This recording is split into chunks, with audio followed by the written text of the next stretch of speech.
अच्छा, इलेक्ट्रोमैग्नेटिज्म में सबसे पहला वाला जो है वो है Oersted's experiment. Oersted's experiment of the magnetic effect of electric current. तो यहाँ पे सबसे पहला चीज जो जानने का है वो ये है कि अगर इलेक्ट्रॉन्स मोशन में रहता है, मतलब इलेक्ट्रॉन्स अगर मूव कर रहा होता है तो फिर उसका एक मैग्नेटिक असर भी होता है, मैग्नेटिक उसका एक फोर्स भी होता है। ठीक है, यही मेन चीज है इस चैप्टर का। इलेक्ट्रॉन्स वैसे तो इलेक्ट्रिसिटी के से रिलेशन रखता है, इलेक्ट्रॉन्स का रिलेशन है इलेक्ट्रिसिटी से, इलेक्ट्रिसिटी का रिलेशन है इलेक्ट्रॉन से। बीच में मैग्नेटिज्म कहाँ से घुस गया? तो मेन वही चीज है, स्टार्ट ये होता है कि हम लोग देखे यहाँ पे ऑब्जर्व किए कि जब इलेक्ट्रॉन्स किसी वायर के थ्रू मूव करता है तो वो वायर भी मैग्नेट की तरह ऑपरेट करता है या मैग्नेट की तरह एक्ट करता है। और तब फिर तुम लोग बोलोगे कि हम लोग तो नॉर्मली बहुत सारा वायर्स हम लोग के घर में रहता है जिसके थ्रू इलेक्ट्रिसिटी वैसे तो मूव करता है ना, इलेक्ट्रॉन्स मूव करता है, लेकिन हर वायर तो मैग्नेट की तरह नहीं बिहेव करता। कम से कम हम लोग को तो नहीं दिखता कि कोई वायर किसी आयरन का पीस को अट्रैक्ट कर लिया, क्योंकि इलेक्ट्रॉन्स जब तक बहुत हाई क्वांटिटी में मूव नहीं करेगा एक वायर के थ्रू तब तक वो एक प्रॉपर मैग्नेटिक बिहेवियर नहीं दिखा पाएगा। ठीक है, अगर नॉर्मल जैसा इलेक्ट्रॉन्स हम लोग के घर में जैसे नॉर्मली इलेक्ट्रॉन्स जितना इलेक्ट्रॉन्स फ्लो करता है वायर के थ्रू जितने टाइम में, 1 सेकंड में, समझ लो 1 सेकंड में जितना इलेक्ट्रॉन्स हम लोग के वायर्स के थ्रू फ्लो करता है घर में वो बहुत ही कम है मैग्नेटिक असर दिखाने के लिए। तो वो जो वायर्स हम लोग के घर में है जिसके थ्रू इलेक्ट्रॉन्स मूव कर रहा है, ठीक है, इतना इलेक्ट्रॉन्स नहीं मूव कर रहा कि वो बहुत स्ट्रॉन्ग मैग्नेट बन सके। तो हम लोग के घर में जो वायर्स है जिसके थ्रू इलेक्ट्रॉन्स मूव कर रहा है वो बहुत ही वीक मैग्नेट है, वो मैग्नेट की तरफ बिहेव करेगा लेकिन बहुत ही वीक मैग्नेट है, इसलिए उसका मैग्नेटिक असर हम लोग को दिखाई नहीं देगा। समझ में आया?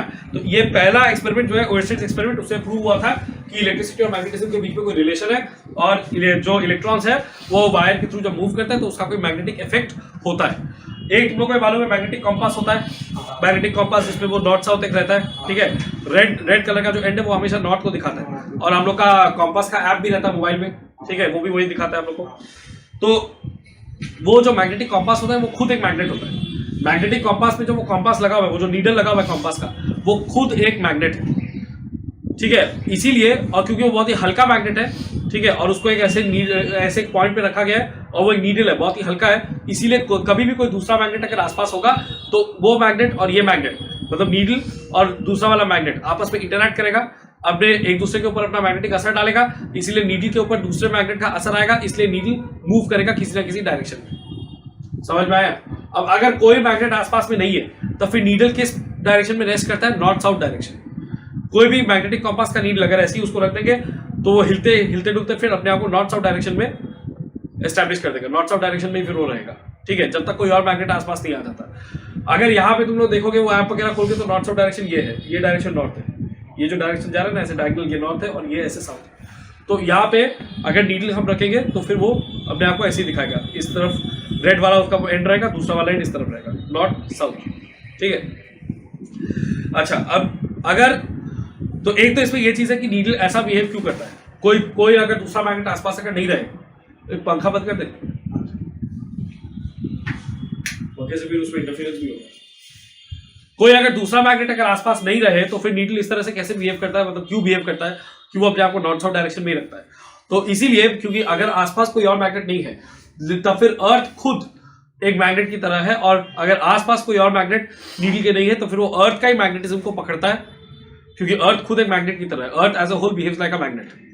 तो अर्थ खुद एक मैग्नेट की तरह है, तो अर्थ का मैग्नेटिज्म को ये नीडल पकड़ता है, और अर्थ का मैग्नेटिज्म जो है वो नॉर्थ साउथ डायरेक्शन में होता है, इसलिए नीडल भी अपने आप को नॉर्थ साउथ डायरेक्शन में कर लेता है। समझ में आया? अगर उसके आसपास, मतलब कि नीडल के पास में अगर कोई बार मैग्नेट हम रख देंगे तब वो क्या करेगा, क्योंकि अर्थ का मैग्नेटिज्म इन जनरल कमजोर होता है काफी, तब नीडल क्या करेगा, अर्थ का मैग्नेटिज्म को छोड़ करके उसके पास जो बार मैग्नेट है उसका मैग्नेटिज्म को पकड़ेगा और उसकी तरफ पॉइंट करेगा। समझ में आया बात? अच्छा, अब यहां पे किस तरह से पता चला कि जो मूविंग इलेक्ट्रॉन्स है या मूविंग चार्जेस है उससे मैग्नेटिज्म आता है या मैग्नेटिक बिहेवियर आता है या वो लोग भी मैग्नेट की तरह बिहेव करते हैं, किस तरह से पता चला? ओर्स्टेड्स एक्सपेरिमेंट से पता चला। कैसे पता चला? तो वो क्या किया, वो एक सिंपल इलेक्ट्रिक सर्किट लिया जिसके थ्रू करंट पास कर रहा है, और साथ में वो एक कॉम्पास नीडल लिया। ठीक है, कॉम्पास नीडल को वो वायर के ऊपर रखा, जैसे वहां पे देखो डायग्राम में दिख रहा है, कुछ केस में वायर के ऊपर रखा, कुछ केस में वायर के नीचे रखा। कॉम्पास नीडल को जब वायर के ऊपर या नीचे रखा तो उसके बाद वो देखा कि जब वायर के थ्रू हम लोग करंट पास कर रहे हैं तब फिर उसकी वजह से जैसे ही वायर के थ्रू करंट पास कर रहे हैं वो नीडल हिल रहा है। अब हम बोले थे कि नीडल तभी हिलेगा या तभी अपना पोजीशन चेंज करेगा जब कोई दूसरा मैग्नेट उसके आसपास रहेगा। तो इसका मतलब कि वो जो करंट कैरिंग वायर है वो मैग्नेट की तरह बिहेव कर रहा है, वो करंट जो वायर है जो करंट कैरी कर रहा है वो मैग्नेट की तरह बिहेव कर रहा है, तभी ये पॉसिबल है। क्योंकि जैसे करंट को स्विच ऑफ कर दे रहे हैं वापस वो मैग्नेटिक नीडल अपना नॉर्थ साउथ डायरेक्शन में आ जा रहा है, जैसे भी करंट को ऑन कर रहा है वो कोई दूसरा डायरेक्शन में दिखा रहा है। ठीक है, तो इसका मतलब कि करंट कैरिंग वायर जो है वो मैग्नेट की तरह बिहेव कर रहा है और उसी का मैग्नेटिक असर जो है वो नीडल के ऊपर पड़ रहा है। समझ में आया? अब ये जो डायग्राम है फिगर 10.1, ये सारा डायग्राम एक तो इंपॉर्टेंट है। इसके बाद जो पॉइंट नंबर 2 है उसमें आओगे। जो पॉइंट नंबर 2 लिखा हुआ है उसमें, पॉइंट नंबर 2 में लिखा है when the key is pressed. तो इलेक्ट्रिक सर्किट में तुम लोग को मालूम है कि जब की प्रेस करेंगे तो फिर करंट फ्लो करेगा। ठीक है, की क्लोज रहेगा तो करंट फ्लो करेगा। When the key is pressed a current passes in the wire in the direction from A to B. अगर की को प्रेस करेंगे तो फिर करंट पास करेगा वायर में, कौन से डायरेक्शन में? In the direction from A to B. In the direction from A to B. Diagram में देखो ए टू बी जो डायरेक्शन है वो है साउथ टू नॉर्थ। वहां पे क्या किया है, वायर को भी नॉर्थ साउथ डायरेक्शन में रखा है, मतलब साउथ से नॉर्थ की तरफ वायर को रखा है और फिर उसमें करंट पास कर रहा है। ठीक है, a current passes in the wire in the direction from A to B. A है साउथ की तरफ, बी है नॉर्थ की तरफ। And the north pole of the needle, फिर देखा गया कि जो नीडल का खुद का नॉर्थ पोल है, देखा गया कि नीडल का खुद का जो नॉर्थ पोल है जो रेड में रहता है करंट, वो मूव किया वेस्ट की तरफ। ठीक है, ये है फिगर 10.1 का बी, ये मूव किया वेस्ट की तरफ। यानी कि ए बी जो वायर है, ए था साउथ की तरफ, बी था नॉर्थ की तरफ, तो ए बी वायर का डायरेक्शन था साउथ टू नॉर्थ। करंट को ए से बी की तरफ भेजा गया, यानी कि साउथ से नॉर्थ की तरफ भेजा गया। ठीक है, और उसमें जो फिगर 10.1 का बी है वहां पे अगर पढ़ोगे डायग्राम के साथ जो लिखा हुआ है उसमें लिखा हुआ है की closed end compass needle kept below the wire. वो भी अंडरलाइन कर लो, की closed end compass needle kept below the wire. तो A to B south to north current को भेजा गया, नीडल को यानी कि कॉम्पास को वायर के नीचे रखा गया। ठीक है, तब देखा गया कि जो वायर का जो नीडल का नॉर्थ पोल है वो वेस्ट के तरफ डिफ्लेक्ट हो रहा है, वेस्ट डायरेक्शन की तरफ वो जा रहा है। समझ में आया? ये वाला पॉइंट हम पर्टिकुलरली क्यों तुम लोग को मार्क करना है, क्योंकि इससे तुम लोग एक रूल बोलेंगे जिसे याद रखना इजी होगा कि कौन से डायरेक्शन में कब वो डिफ्लेक्ट करता है। तो वो रूल है स्नो रूल। ये जो पॉइंट नंबर 2 है उसमें लिख लो स्नो रूल। ये स्नो रूल का मतलब क्या है ये भी हम बता दे रहे हैं। स्नो रूल का मतलब है south to north. Snow rule का मतलब है साउथ टू नॉर्थ। ये साउथ टू नॉर्थ बता रहा है करंट का डायरेक्शन। साउथ टू नॉर्थ ये बता रहा है करंट का डायरेक्शन, यानी कि करंट कौन से डायरेक्शन में फ्लो कर रहा है, साउथ टू नॉर्थ। उसके बाद ओ जो है, ओ बता रहा है ओवर। ओ बता रहा है ओवर। ओवर क्या? Wire over needle. ओ मतलब कि वायर ओवर नीडल, मतलब वायर नीडल के ऊपर रखा हुआ है। वायर नीडल के ऊपर रखा हुआ है। ये भी जो है इसके ऊपर भी डिपेंड करता है कि कौन किसके ऊपर रखा हुआ है, कि अल्टीमेटली वो नीडल किस डायरेक्शन में जाएगा। Wire over needle. और ये जो W है इसका मतलब है वेस्ट डायरेक्शन, मतलब कि अल्टीमेटली नीडल जो है वो वेस्ट की तरफ मूव करता है। Needle moves towards west. Needle moves towards west. ठीक है, SNOW snow, south to north. SN है south to north, S for south, N for north. South to north current का डायरेक्शन है। Wire over the needle, wire needle के ऊपर रखा हुआ है, इसके लिए O है, वायर ओवर नीडल। ठीक है, तो O फॉर ओवर है। एंड जो लास्ट में W है वो वेस्ट के लिए है। इसका मतलब कि जब करंट साउथ से नॉर्थ डायरेक्शन में जाएगा और वायर नीडल के ऊपर रखा हुआ होगा, तब जो नीडल है वो वेस्ट की तरफ डिफ्लेक्ट करेगा। ठीक है, नीडल वेस्ट की तरफ डिफ्लेक्ट करेगा। ये याद रखने में, इससे याद रखने में बहुत इजी होता है।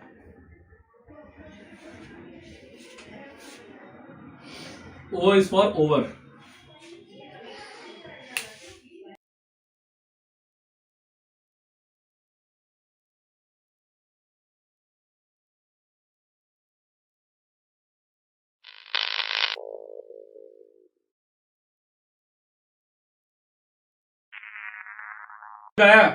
ये है पॉइंट नंबर 2। ये पॉइंट नंबर 2 जो है उसका, उसमें जो हो रहा है वो है स्नो रूल। अब इसी रूल से हम लोग बाकी का भी निकाल सकते हैं। कैसे निकालेंगे? हो गया, तो कैसे बाकी का भी इसी रूल से हम लोग निकाल सकते हैं। कैसे निकाल सकते हैं? मान लो हम तुम लोग को बोले कि पहले तो हम करंट को साउथ टू नॉर्थ भेज रहे थे, इस बार उसका डायरेक्शन रिवर्स करके हम नॉर्थ टू साउथ भेज रहे हैं, तो फिर वेस्ट की जगह नीडल ईस्ट की तरफ डिफ्लेक्ट करेगा। ठीक है, अब मान लो हम तुम लोग को बोले कि करंट को हम नॉर्थ टू साउथ भेज रहे हैं और नीडल को वायर के ऊपर रखे हैं। पहले वायर ओवर नीडल था, इस बार वो भी चेंज कर दिए, नीडल को वायर के ऊपर रख दिए। करंट का डायरेक्शन भी उल्टा कर दिए, नॉर्थ टू साउथ, और नीडल को वायर के ऊपर रखेंगे इस बार। तब किस डायरेक्शन में डिफ्लेक्ट करेगा? दो चीज को उल्टा किए, किस डायरेक्शन में डिफ्लेक्ट करेगा तब? ये वेस्ट में ही रहेगा। वेस्ट में ही रहेगा। अगर एक चीज को उल्टा करेंगे तब हमारा आउटकम उल्टा होगा, अगर दो चीज को उल्टा करेंगे तब फिर तो वापस वही बात हो गया, क्योंकि दो चीज को उल्टा करेंगे तो फिर वापस वही आउटकम आएगा। ठीक है, करंट का डायरेक्शन को सिर्फ अगर हम चेंज कर रहे हैं या सिर्फ वायर ओवर नीडल को अगर हम चेंज कर रहे हैं, दोनों में से कोई एक सिर्फ कर रहे हैं, तब ये वेस्ट की जगह ईस्ट हो जाएगा। लेकिन अगर दोनों चेंज कर रहे हैं, मतलब कि करंट का डायरेक्शन भी नॉर्थ टू साउथ कर दिया और नीडल को वायर के ऊपर रख दिया, दोनों चीज चेंज कर दिया, तो फिर अल्टीमेटली वो आउटकम सेम रहेगा, मतलब वेस्ट की तरफ ही पॉइंट करेगा। आया बात समझ में? अब तुम लोग को देखो, वो वीडियो का लिंक एक हम भेजे, वो वाला देखो, इसको पॉज कर दो, उसके मोबाइल में हो गया। तो जैसा हम बोल रहे थे वो क्लॉकवाइज एंटी क्लॉकवाइज वाला, अगर करंट हमको जिस एंड से हमको क्लॉकवाइज जाते हुए दिख रहा करंट, मतलब वो एंड है साउथ पोल, और दूसरा वाला एंड फिर क्या होगा? North pole. वहां से एंटी क्लॉकवाइज जाते हुए हमको दिखेगा। ये जो है फिगर 10.4 और फिगर 10.5 एक साथ देखने से समझ में आ जाएगा। तो ये 10.4 के बाद अब नेक्स्ट जो देखो एक पैराग्राफ है, उसके बाद जो लिखा हुआ है ना, from the pattern of magnetic field lines, वहां पे टिक करो। इट इज नोटेड दैट, क्या क्या है वहां पे? इन द विसिनिटी, विसिनिटी का मतलब होता है नेबरहुड, लिख लो।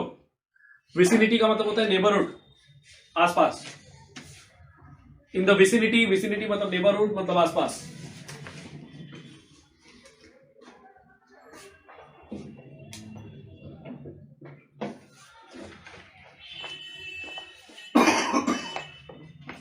ठीक है, इन द विसिनिटी, विसिनिटी मतलब नेबरहुड। तो in the vicinity of the wire eight P and Q, यानी कि पी और क्यू जो पॉइंट है उसके आसपास, the magnetic field lines are nearly circular. उसके बाद number 2, within the space enclosed by the wire, मतलब पी और क्यू के बीच में field lines are in the same direction.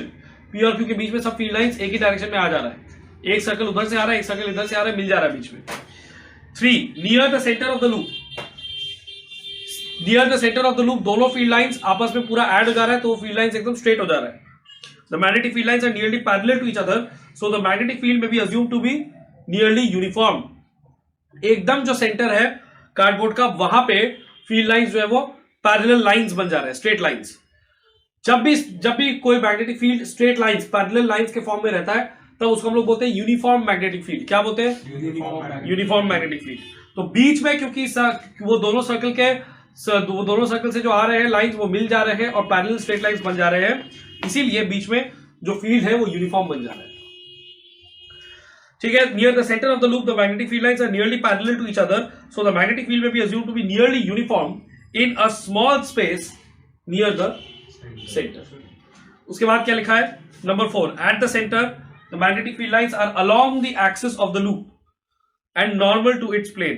Eight the centre the magnetic field lines are along the axis of the loop and normal to its plane.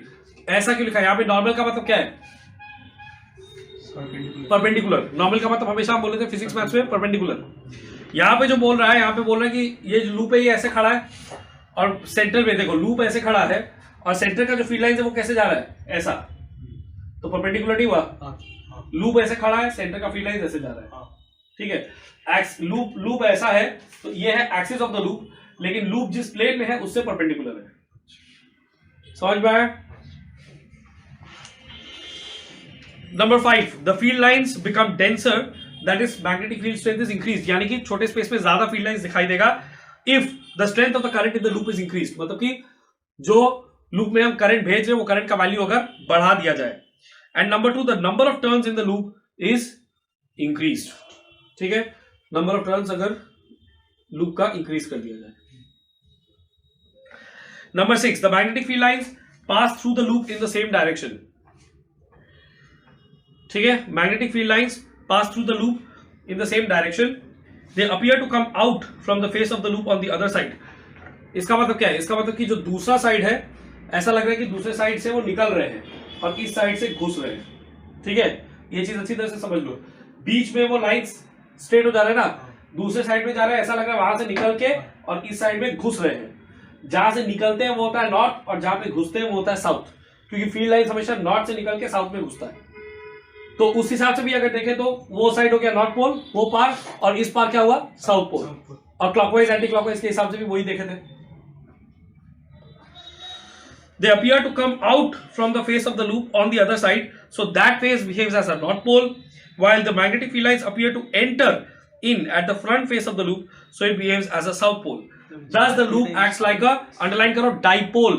Dipole underline करो. Dipole का मतलब है जिसपे अलग नॉर्थ और अलग साउथ पोल रहता है, मैग्नेटिक डाइपोल, जैसे कि बार मैग्नेट और जैसे कि ये. हाँ बोलो, समझिए. And it has a magnetic field similar to that of a magnetized disc of radius same as that of the loop. तो अगर एक सर्कुलर डिस्क को हम मैग्नेट बना दें तो उसका जितना मैग्नेटिज्म होगा, ये जो लूप है उसका भी वैसा ही मैग्नेटिज्म होगा. ठीक है, जबकि ये लूप अंदर से खाली है, सिर्फ बाउंड्री में वायर है ना. इसके बाद जो लिखा है the polarity at the two faces of the loop, यानी कि कौन सा पोल कौन से तरफ है, depends on the direction of the current in the loop. On reversing the direction of current in the loop, the polarity at the faces of the loop gets reversed. अगर हम करंट का डायरेक्शन को उल्टा कर देंगे तो जो polarity है वो उल्टा हो जाएगा, यानी कि पहले जिस तरफ नॉर्थ था अब उस तरफ साउथ हो जाएगा, पहले जिस तरफ साउथ था अब उस तरफ नॉर्थ हो जाएगा. राइट, ये तो स्वाभाविक है, होना ही है, क्योंकि यहां देखो करंट अभी इस तरफ जा रहा है, इस एंड से जब हम देख रहे हैं तो साउथ पोल है इस तरफ. ठीक है, क्लॉकवाइज. करंट का डायरेक्शन उल्टा होते ही एंटी क्लॉकवाइज हो जाएगा, माने इस तरफ क्या होगा, नॉर्थ पोल. ऑपोजिट एंड में फिर हो जाएगा साउथ पोल. यही क्लॉक रूल था जो हम पहले भी अभी बोले थे. वो क्लॉक रूल को कैसे ड्रॉ करते हैं वो देख लो. एन को ड्रॉ किया एंटी क्लॉकवाइज तरह से और एस को ड्रॉ किया है क्लॉकवाइज की तरह से. वो उस तरह से तुम लोग को ड्रॉ करना पड़ेगा. फिगर 10.5 का एरो मार्क करना पड़ेगा एन और एस दोनों पे. तो ड्राइंग करने आएगा. हाँ, आ सकता है.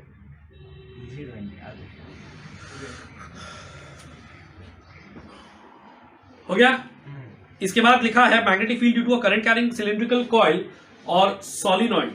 Magnetic field due to a current carrying cylindrical coil or solenoid. Solenoid क्या होता है, तो इसके लिए हम यहां पे पढ़ेंगे. पहला जो लाइन है वो पढ़ो.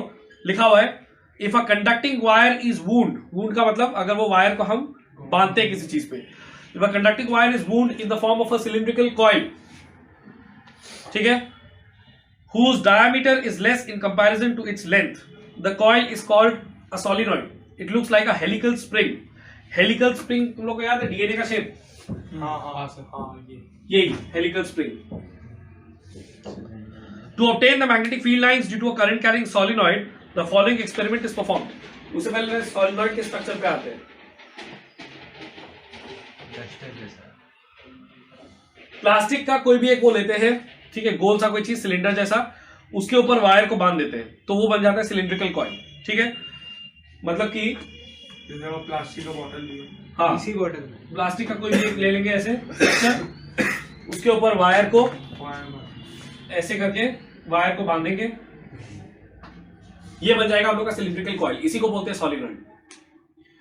अब वायर के थ्रू करंट जा रहा है तो उसका मैग्नेटिज्म होगा. तुम लोगों ने देखा अभी कि एक सर्कुलर कॉइल का क्या मैग्नेटिज्म था वो अभी किए थे ना. तो यहां पे देखो बार बार टर्न हो रहा है तो कई सारा सर्कुलर कॉइल्स एक साथ है तो वो सब का मैग्नेटिज्म ऐड हो जाएगा. इसीलिए सॉलिनॉइड में अच्छा खासा मैग्नेटिज्म होता है. आया बात समझ में? जब हम वायर को ऐसे घुमा रहे हैं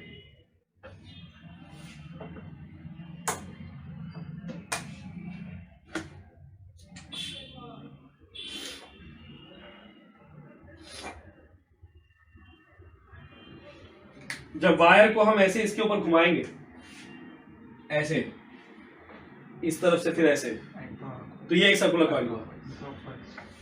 फिर ऐसे फिर से घुमाएंगे और एक सर्कुलर कॉइल. तो ऐसे करते करते कई सारा सर्कुलर कॉइल्स हुआ कि नहीं. तो ये सब पीछे से आ रहा है घूमने के बाद, जैसे ऐसे घुमाए तो वो पीछे से आएगा. हाँ, मतलब हम ऐसे ही दिखा रहे हैं जैसे 3 डायमेंशनली इमेजिन करो तो ऐसा. ठीक है, तो कई सारा सर्कुलर कॉइल्स हो जा रहा है. सारा सर्कुलर कॉइल्स का मैग्नेटिज्म ऐड हो जाएगा. क्योंकि तुम लोग देखे थे पिछले डायग्राम में जहां पे एक सिंगल सर्कुलर कॉइल का दिखाया था पिछले पेज में कि उसका जो मैग्नेटिज्म है वो बीच में सबसे ज्यादा रहता है और स्ट्रेट लाइंस के फॉर्म में रहता है. यहाँ पे सारा सर्कुलर कॉइल, एक सर्कुलर कॉइल उसके बाद और एक, उसके बाद और एक, उसके बाद और एक. तो सॉलिनॉइड बेसिकली क्या है, सर्कुलर कॉइल्स का कलेक्शन है स्ट्रेट लाइन में. तो हर एक सर्कुलर कॉइल का बीच में स्ट्रेट लाइन में मैग्नेटिज्म उसका मैक्सिमम रहेगा, डायरेक्शन सेम रहेगा और डायरेक्शन भी सबका सेम हो जाएगा क्योंकि सभी सर्कुलर कॉइल्स का तो एक्सिस सेम है. है ना, सब सर्कुलर कॉइल सेम स्ट्रक्चर पे बना हुआ है, तो सबका जो बीच का लाइन है वो सेम है, सबका बीच का लाइन सेम है, तो सारा सर्कुलर कॉइल का जो बीच का जो डायरेक्शन होगा स्ट्रेट लाइन बीच का वो सेम होगा, तो सबका जो बीच का मैग्नेटिज्म है, सेंटर का जो सबका मैग्नेटिज्म है जो सबसे स्ट्रॉन्गेस्ट रहता है बीच का, वो सबका ऐड होते जाएगा क्योंकि सेम डायरेक्शन में ऐड करेगा। तो समझ में आया? इसकी वजह से सॉलिनॉइड का अच्छा खासा मैग्नेटिज्म रहता है। ठीक है, इसका मैग्नेटिज्म को और बढ़ाया जा सकता है अगर हम लोग इस ये जो कॉइल है इसके अंदर आयरन का कुछ डाल दें, आयरन अच्छा कोई मैग्नेटिक सब्सटेंस का कुछ डाल दें, ठीक है, तब और ज्यादा इसका मैग्नेटिक पावर बढ़ जाएगा। और ज्यादा बढ़ जाएगा। सीधा आ जाओ फिगर 10.6। फिगर 10.6 का वो स्ट्रक्चर दिखाया वहां पे ऐसे, ठीक है। तो ये सॉलिनॉइड जो है ये मैग्नेट की तरह बिहेव करेगा। सॉलिनॉइड का जिस एंड में हमको एंटी क्लॉकवाइज देखने को मिलेगा करंट वो हो जाएगा नॉर्थ, और ऑब्वियसली फिर दूसरा वाला एंड में क्लॉकवाइज दिखेगा करंट तो वो हो जाएगा साउथ।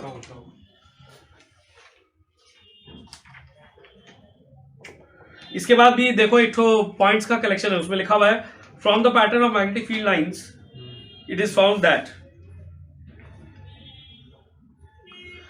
पहला point, the magnetic field lines inside the solenoid are nearly straight and parallel to the axis of the solenoid. तो सॉलिनॉइड के अंदर जो फील्ड लाइंस है वो ऑलमोस्ट स्ट्रेट लाइंस की तरह है, ठीक है, और सॉलिनॉइड का एक्सिस जो है मतलब जो बीच में से एक इमेजिनरी लाइन जा रहा है उसका उससे पैरेलल है। That is the magnetic field is uniform inside the solenoid, ये इंपॉर्टेंट पॉइंट है। Number 2, magnetic field lines become denser, यानी कि ज्यादा मैग्नेटिक फील्ड लाइंस हम लोग को दिखेगा छोटा जगह में। A strong magnetic field is obtained on increasing current in the solenoid, जितना ज्यादा करंट उतना स्ट्रॉन्गर मैग्नेटिक फील्ड वहां पे हम लोग को दिखेगा। Number 3, the magnetic field is increased if the number of turns in the solenoid of given length is increased, ये भी इंपॉर्टेंट है। जितना ज्यादा नंबर ऑफ टर्न्स हम लोग करेंगे उतना ज्यादा सर्कुलर कॉइल्स बनेगा, तो उतना ज्यादा टोटल मैग्नेटिक फील्ड इंक्रीज होगा। समझ में आया? Number 4, the magnetic field is also increased if a soft iron rod, ये भी हम बोल रहे थे, core is placed along the axis of the solenoid, ये है axis of the solenoid, मतलब इसके अंदर कॉइल के अंदर अगर हम एक सॉफ्ट आयरन का रॉड डाल देंगे, ठीक है, तो क्योंकि आयरन एक मैग्नेटिक सब्सटेंस है तो इसका जो ओवरऑल मैग्नेटिक फील्ड है वो ज्यादा बढ़ जाएगा। उसके बाद देखो लिखा हुआ है the soft iron increases the strength of the magnetic field of the solenoid since soft iron has, underline करो, high magnetic permeability. Soft iron has high magnetic permeability. इसका हाँ बोलो, मैग्नेटिक फील्ड को अपने आर पार जाने देता है, अपने आर पार जाने देता है, बिल्कुल सही। अंडरलाइन करके इसका मीनिंग लिखो, allows magnetic field lines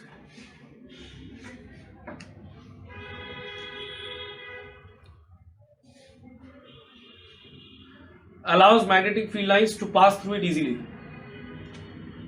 allows magnetic field lines to pass through it easily, permeability का मतलब ये, allows magnetic field lines to pass through it easily, allows magnetic field lines to pass through it easily।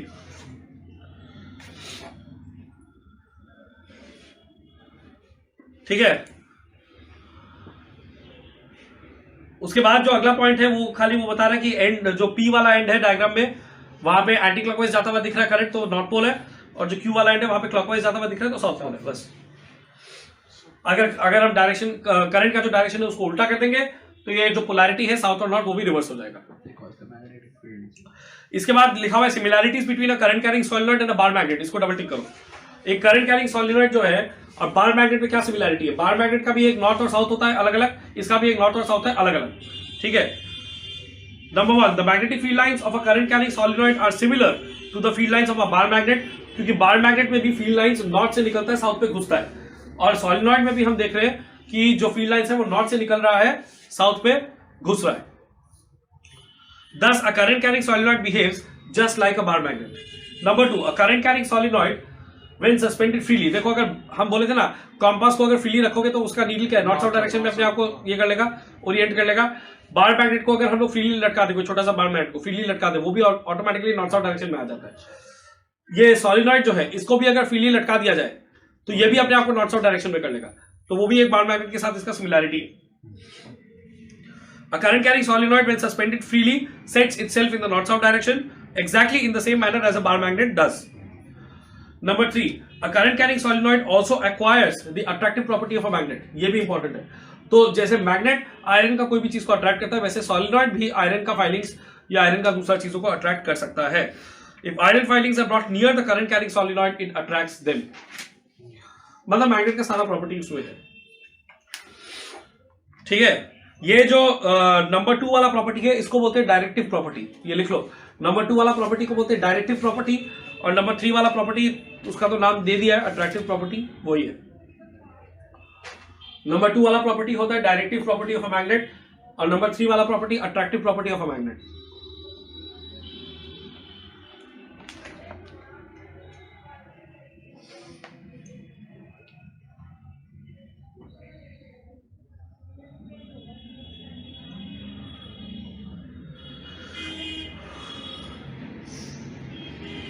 ठीक है. इसके बाद next dissimilarities between a current carrying solenoid and a bar magnet. Current carrying solenoid और bar magnet में अलग अलग चीज का है, मतलब डिफरेंस कहां पे है. तो सॉलिनॉइड का हम लोग अगर नंबर ऑफ टर्न्स बढ़ाएंगे या करंट का स्ट्रेंथ अगर बढ़ा देंगे तो मैग्नेटिज्म का स्ट्रेंथ भी बढ़ जाएगा, मैग्नेटिक फील्ड का स्ट्रेंथ बढ़ जाएगा. लेकिन बार मैग्नेट में ऐसा कुछ नहीं कर सकते, जो था वही रहेगा. ठीक है. तो number 1, the strength of magnetic field due to a solenoid can be changed by changing the current in it, while the strength of magnetic field due to bar magnet cannot be changed.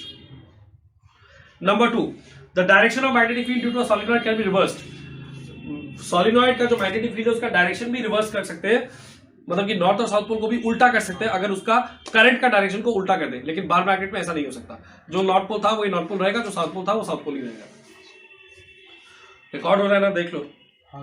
The direction of magnetic field due to a solenoid can be reversed by reversing the direction of current in it, but the direction of magnetic field due to a bar magnet cannot be reversed. Electromagnet में आओ. तो ये जो solenoid है, solenoid वाला जो चीज है कि मतलब हम लोग करंट पास करके किसी चीज को मैग्नेट बना सकते हैं और करंट का डायरेक्शन, करंट का जो स्ट्रेंथ है उसको अगर बढ़ा देंगे तो वो और स्ट्रॉन्गर मैग्नेट हो जाएगा. इसी चीज को हम लोग यूज करते हैं एज इलेक्ट्रोमैग्नेट, इलेक्ट्रिसिटी पास करके मैग्नेट बनाना. ठीक है. इलेक्ट्रोमैग्नेट का जो डेफिनेशन है उसमें आ जाओ. Electromagnet is a temporary strong magnet made by passing current in a coil wound around a piece of soft iron. यानी कि ये सॉलिनॉइड वाला चीज है, अंदर सॉफ्ट आयरन घुसा हुआ है. ठीक है. या तो सॉफ्ट आयरन के रॉड के ऊपर ही सीधा वायर को बांध दिया गया. It is an artificial magnet. ये तो तुम लोग को याद होगा, जो भी मैग्नेट्स हम लोग बनाते हैं वो सबको आर्टिफिशियल मैग्नेट्स बोलते हैं. और लोडस्टोन करके एक था जो नेचुरली मिलता था, ग्रीस वगैरह में कुछ कुछ जगह पे मिलता था. तो कहीं पे अगर नेचुरली ऐसा कोई स्टोन मिलता है जो मैग्नेटिक है, वो नेचुरल मैग्नेट होता है. इसके बाद क्या लिखा हुआ है? Electromagnet can be made in any shape but usually the following 2 shapes of electromagnet are in use. पहला वाला क्या है? आई शेप और बार मैग्नेट. दूसरा वाला यू शेप और हॉर्सशू मैग्नेट. आई शेप या बार मैग्नेट का जो डायग्राम है फिगर 10.7 उसको देख लो, वहां पे समझ में आ जाएगा. और वही है कि वहां पे हम लोग ये देखे हैं कि करंट किस डायरेक्शन में है, कौन से एंड पे. जिस डायरेक्शन में क्लॉकवाइज दिख रहा है वहां पे साउथ पोल, एंटी क्लॉकवाइज दिख रहा है वहां पे नॉर्थ पोल. ठीक है. इसके बाद यू शेप्ड में आ जाओ. यू शेप का जो डायग्राम है फिगर 10.8, सॉफ्ट आयरन का वो यू शेप्ड है और उसके ऊपर वो वायर वुंड किया हुआ है, वायर जो है पास किया हुआ है, पूरा बांधा हुआ है, करंट उसके थ्रू जा रहा है. हॉर्सशू में भी बार मैग्नेट में भी, दोनों में ही शेप के हिसाब से स्ट्रक्चर है. मेन पॉइंट ये है कि यहाँ पे वायर के थ्रू करंट पास करेंगे तो वायर का भी एक मैग्नेटिक फील्ड है. और क्योंकि वायर आयरन के ऊपर बांधा हुआ है तो आयरन के थ्रू, आयरन क्या है, मैग्नेटिक फील्ड लाइंस को और ज्यादा इकट्ठा करता है, अपने थ्रू पास कराता है. तो उस वजह से मैग्नेटिक फील्ड का स्ट्रेंथ और बढ़ जाता है. तो इसलिए आयरन के ऊपर अगर करंट कैरिंग वायर को बांध दे तो वायर की वजह से भी और आयरन दोनों की वजह से मैग्नेटिक फील्ड जनरेट होगा, तो डबल मैग्नेटिक फील्ड हो जाएगा, समझ लो. ठीक है. इसीलिए वो आयरन के ऊपर बांधा गया है. या हम लोग यहाँ पे पहले जैसे सॉलिनॉइड के अंदर आयरन का रॉड इसीलिए डाल रहे थे. समझ में आया? अच्छा. इसके बाद सीधा इसमें आ जाओ.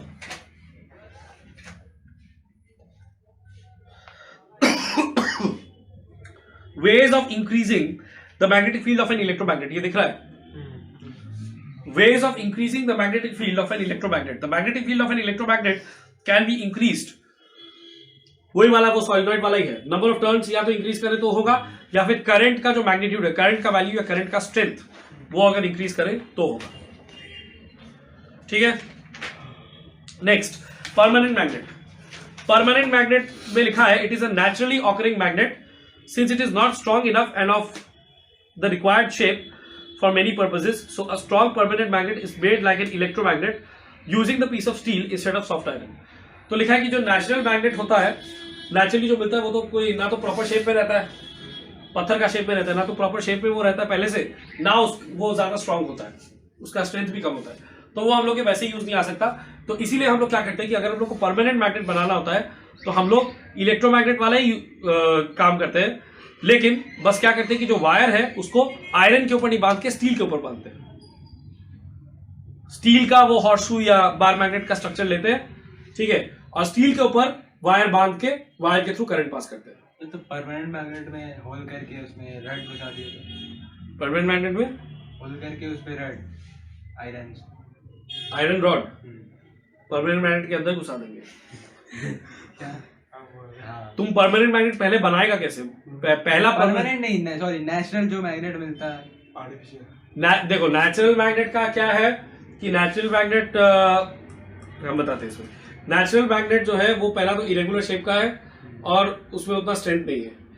दूसरा बात है कि नेचुरल मैग्नेट वो पत्थर जैसा होता है, तुम उसको अगर फोड़ने जाएगा उसके अंदर वो आयरन का रॉड घुसाने के लिए वो पूरा ही चूरा चूरा हो जाएगा, ठीक है, तो उसका स्ट्रेंथ नहीं बढ़ा सकते। हाँ, उसका स्ट्रेंथ बढ़ा भी नहीं सकते। तो नेचुरल पत्थर है, उसके थ्रू क्या तो करंट पास करेगा, तो क्या उसका स्ट्रेंथ बढ़ाएगा, वो भी नहीं कर सकते। तो इसलिए नेचुरली मैग्नेट बनाने का क्या तरीका है, या तो ऐसा किया जाता है कि आयरन का रॉड लेके नॉर्थ साउथ डायरेक्शन में खोद के उसको गाड़ दिया जाता है, नॉर्थ साउथ डायरेक्शन में। सही में ये मेथड है, बहुत टाइम बाद फिर उसको निकालोगे मैग्नेट बन जाएगा, क्योंकि अर्थ का field lines north south direction में रहता है। तो क्या होगा कि अगर नॉर्थ साउथ डायरेक्शन में किसी आयरन का रॉड को अगर गाड़ देंगे, ठीक है, तो अर्थ का फील्ड लाइंस उसके थ्रू जाते जाते उसको मैग्नेट बना देगा। दूसरा तरीका ये होता है कि एक मैग्नेट अगर पहले से बना हुआ है परमानेंट मैग्नेट, तो उसको ऐसे लेते हैं, डायगनली ऐसे पकड़ते हैं, और आयरन का रॉड जिसको हमको मैग्नेट बनाना है उसके ऊपर ऐसे लाके ऐसे टच करा के फिर पूरा उसके ऊपर ऐसे स्लाइड करा के फिर ऐसे टच करा के बार बार इस तरह से करते रहते हैं, तब वो आयरन का रॉड मैग्नेट बन जाता है। ये सिंगल टच, डबल टच, ये सब अलग अलग मेथड होता है, ठीक है। तो एक परमानेंट मैग्नेट जो पहले से बना हुआ है, बार मैग्नेट या जो भी हो, उससे दूसरा कैसे बनाना है वो तो पता है, और एक हम नेचुरल तरीका भी बता दिए। अब अगर ये पूछोगे कि भाई वो जो लोड स्टोन मिला था वो नेचुरल मैग्नेट, वो पत्थर, उससे कैसे पहला आर्टिफिशियल मैग्नेट बना था, वो हमको नहीं पता, उसका कहानी वो भी हो सकता है कि उससे पत्थर से तो ऐसे स्लाइड कराना मुश्किल है किसी चीज के ऊपर, वो पत्थर ही टूट जाएगा। तो कैसे बना? बट फिर भी हो सकता है वैसे कुछ किया हो या कुछ, हमको याद नहीं है, देखना पड़ेगा वो खुद ही। बट एक तो नेचुरल तरीका वो हम बताए गाड़ने का नॉर्थ साउथ, ठीक है। और अगर कोई, जैसे तुम बोला परमानेंट मैग्नेट के अंदर छेद करके, अगर परमानेंट मैग्नेट के अंदर हम छेद कर सके और उसके अंदर हम आयरन रॉड डाल दिए, ठीक है, तो परमानेंट मैग्नेट का जो फील्ड लाइंस है, क्योंकि वो खुद एक मैग्नेट है, तो उसका नॉर्थ साउथ का फील्ड लाइंस वो आयरन रॉड के थ्रू जाता जाएगा, वो आयरन रॉड मैग्नेटाइज हो जाएगा। लेकिन वो आयरन रॉड जो मैग्नेटाइज होगा उसका स्ट्रेंथ कितना होगा और कब तक उसमें मैग्नेटिज्म रहेगा वो बोलना मुश्किल है, क्योंकि आयरन का प्रॉब्लम ये है कि आयरन अपने अंदर मैग्नेटिज्म, अगर अच्छी तरह से उसको नहीं मैग्नेटाइज करना पूरा जोर दे करके, तो आयरन अपने अंदर मैग्नेटिज्म को ज्यादा दिन तक रखता नहीं है, स्टील रख लेता है। इसीलिए इलेक्ट्रोमैग्नेट में क्या होता है, अगर हमको सही का इलेक्ट्रोमैग्नेट बनाना है, मतलब कि तुमने स्विच ऑन किया तो मैग्नेट की तरह काम करेगा, स्विच ऑफ किया तो मैग्नेट ऑफ हो जाएगा, मैग्नेटिज्म का काम नहीं करेगा वो, तब उसमें आयरन ही यूज करना पड़ेगा। क्योंकि आयरन के ऊपर अगर वो सॉलिनॉइड का वायर देकर के अगर डालेंगे तो जैसे ही करंट पास करेंगे वो आयरन मैग्नेट बन जाएगा और मैग्नेटिज्म का काम करेगा। लेकिन जैसे ही स्विच ऑफ करेंगे और करंट ऑफ हो जाएगा तो वो आयरन का मैग्नेटिज्म खत्म हो जाएगा, जिस आयरन के ऊपर तुमने वो वायर बांधा, ठीक है। लेकिन स्टील में क्या होगा, स्टील के ऊपर तुम वायर बांध के फिर वो वायर को सर्किट वर्किट में कनेक्ट करके, बैटरी से कनेक्ट करके उसके थ्रू करंट पास करो, तो स्टील जो है वो मैग्नेटाइज हो जाएगा। अब तुम करंट को ऑफ कर दिया फिर भी स्टील का मैग्नेटिज्म नहीं हटेगा, वो स्टील जो है वो परमानेंटली मैग्नेटाइज हो गया। इसीलिए अगर परमानेंट मैग्नेट बनाना है तो उसका सबसे आसान तरीका आजकल यही है कि इलेक्ट्रोमैग्नेट वाला ही काम करो, बस आयरन की जगह स्टील का रॉड डाल दो। तो स्टील का रॉड के ऊपर से वो ऐसे कॉइल बना के, मतलब पूरा वायर को बांध के कॉइल बना के उसके थ्रू करंट पास करने से वो जो स्टील का जो रॉड है वो एक बार में करंट पास करने से मैग्नेट बन जाएगा, फिर उसका मैग्नेटिज्म जल्दी से जाएगा भी, तब वो बन जाएगा परमानेंट मैग्नेट। ठीक है,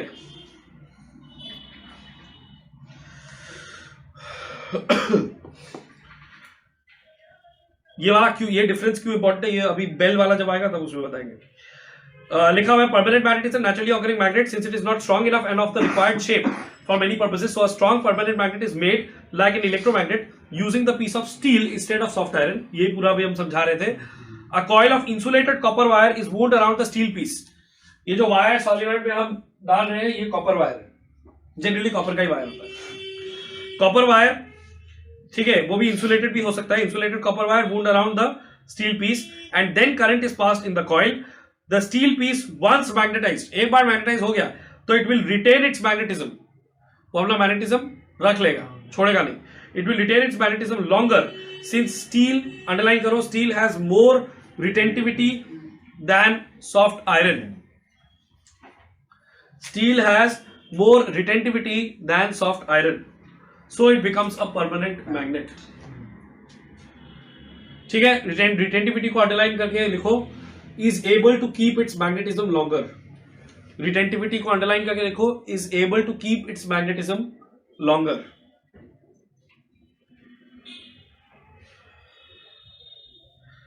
It's able to keep its magnetism longer.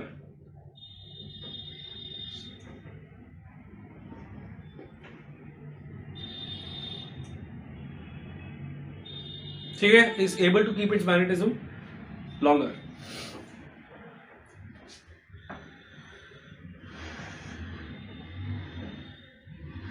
उसके बाद उसका यूज लिखा है, वो एक दो एग्जांपल लर्न करना। इलेक्ट्रोमैग्नेट और परमानेंट मैग्नेट का डिफरेंस लिखा है, वो हम नहीं समझा रहे फिर से, वो पूरा ये हो ही चुका है वैसे ये part. Advantages of electromagnet over permanent magnet. Electromagnet has the following advantages over permanent magnet. क्या क्या है? It can produce a strong magnetic field.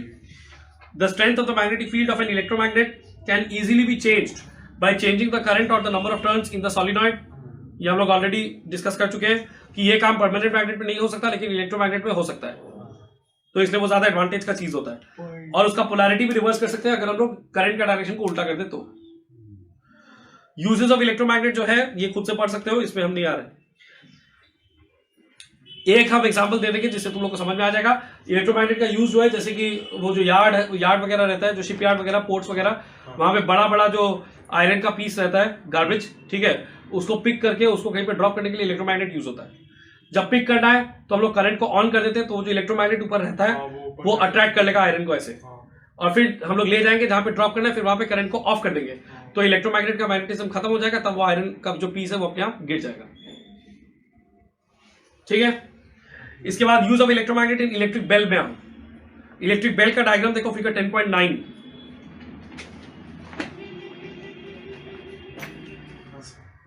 यहां पे हम इजीली शॉर्ट में तुम लोग को समझाएंगे क्या होता है।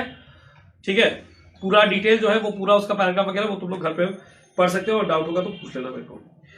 एक स्ट्रक्चर देख रहे हो, हैमर बोल के एक स्ट्रक्चर है वो देखो, और उसके पास एक गोंग, जहां पे वो हैमर जाके टक्कर मारेगा तो बेल बजेगा। अंदर में देखो यू शेप्ड इलेक्ट्रोमैग्नेट है, इसमें करंट पास होता है तो इसको हाँ यू शेप्ड इलेक्ट्रोमैग्नेट है।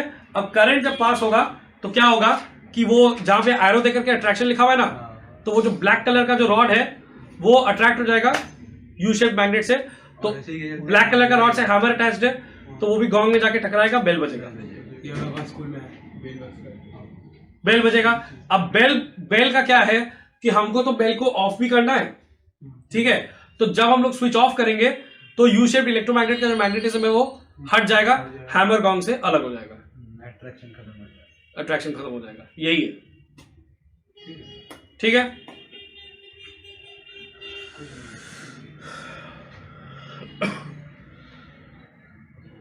वैसे अलग से इसका शायद सिलेबस में नहीं था मेंशन, बट हम करवा दी क्योंकि ये आ सकता है, क्योंकि इलेक्ट्रोमैग्नेट का डायरेक्ट एप्लीकेशन है ये।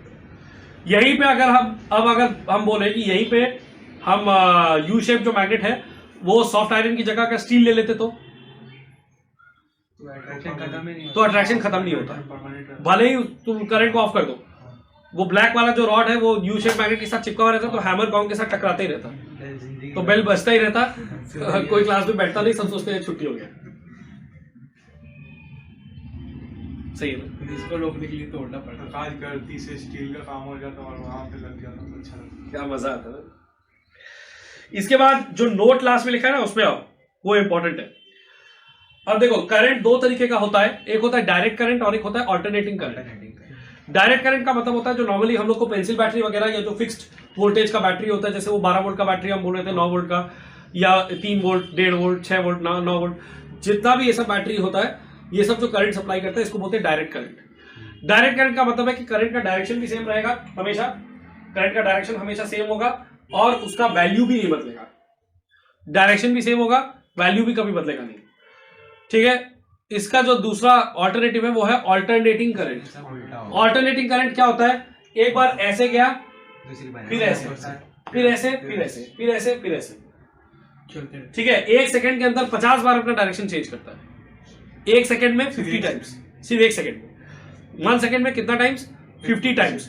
तो उसका फ्रीक्वेंसी होता है 50 टाइम्स पर सेकंड, मतलब 50 टाइम्स इन 1 सेकंड, मतलब 50 times bye 1 second, that is 50 hertz, ठीक है। नीचे का सेकंड रहेगा तो 1 बाय सेकंड वो हर्ट्ज होता है, यूनिट। तो 50 टाइम्स पर सेकंड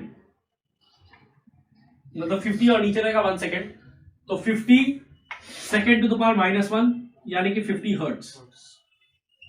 यही 50 हर्ट्ज का करंट हम लोग को सप्लाई होता है ऑल्टरनेटिंग। 50 बार अपना डायरेक्शन चेंज करता है तो उसका कोई फिक्स पॉजिटिव या फिक्स नेगेटिव टर्मिनल नहीं होता है, इधर से उधर, इधर से उधर। दूसरा चीज और है कि सिर्फ डायरेक्शन चेंज नहीं करता है, उसका वैल्यू भी कॉन्स्टेंटली चेंज होता रहता है। उसका वैल्यू इस तरह से जाता है, बढ़ के एक लिमिट तक गया, फिर घट के वापस ऑपोजिट डायरेक्शन में मैक्सिमम तक गया, फिर वापस 0 तक आया, फिर पिछले वाले मतलब ओरिजिनल डायरेक्शन में हाई वैल्यू तक गया, फिर 0 हुआ, फिर दूसरे डायरेक्शन में हाई वैल्यू तक गया, ऐसे। ये जो वेव है इसको बोलते हैं साइन वेव। क्या बोलते हैं? Sine wave. वो जो साइन थीटा पढ़े हो तुम लोग ट्रिगोनोमेट्री में, अगर थीटा के हिसाब से साइन थीटा का प्लॉट किया जाए तो ऐसा ही आएगा। साइन थीटा वगैरह यूज होगा, हाँ, इसके ऊपर सम्स आएगा, मतलब इसके ऊपर सम्स वैसे नहीं आएगा, बट जस्ट थोड़ा याद रखना इसको, ठीक है।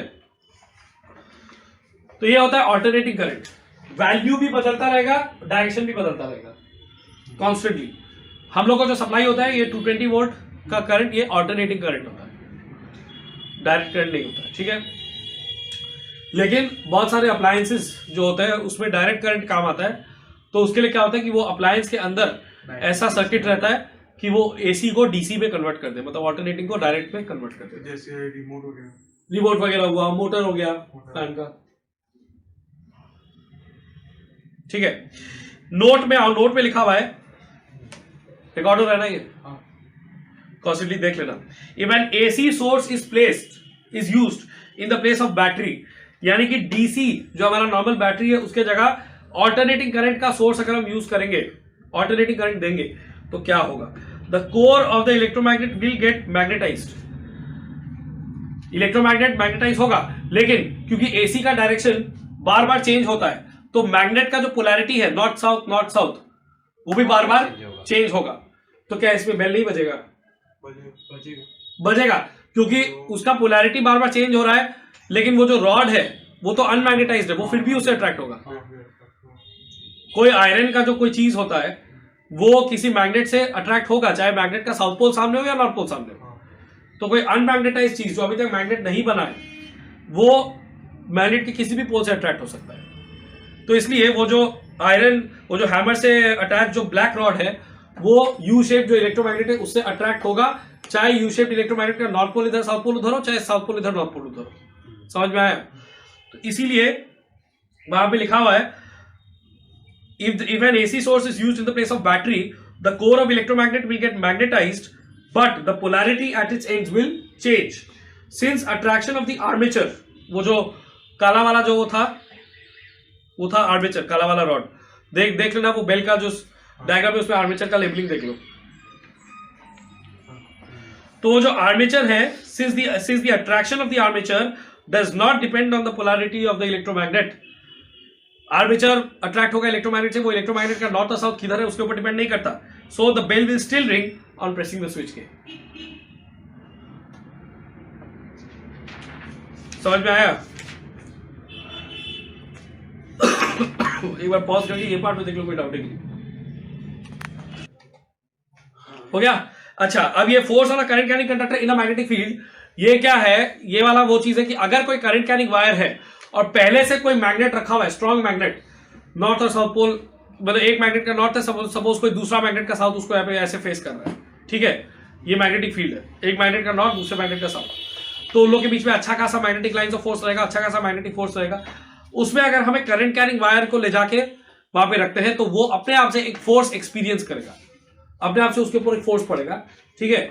और यही है जो लिखा हुआ है वहां पे, force on a current carrying conductor in a magnetic field. इस फोर्स का नाम होता है लॉरेंट्ज फोर्स। क्या नाम होता है? लॉरेंट्ज फोर्स। वहां पे लिखा हुआ भी है, चौथा वाला लाइन में, उसको अंडरलाइन कर लो, लॉरेंट्ज force.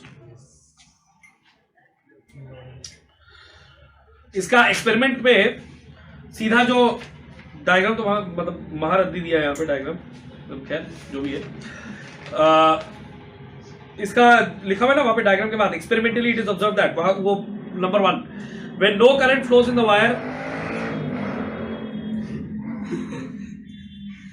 No force acts on the wire.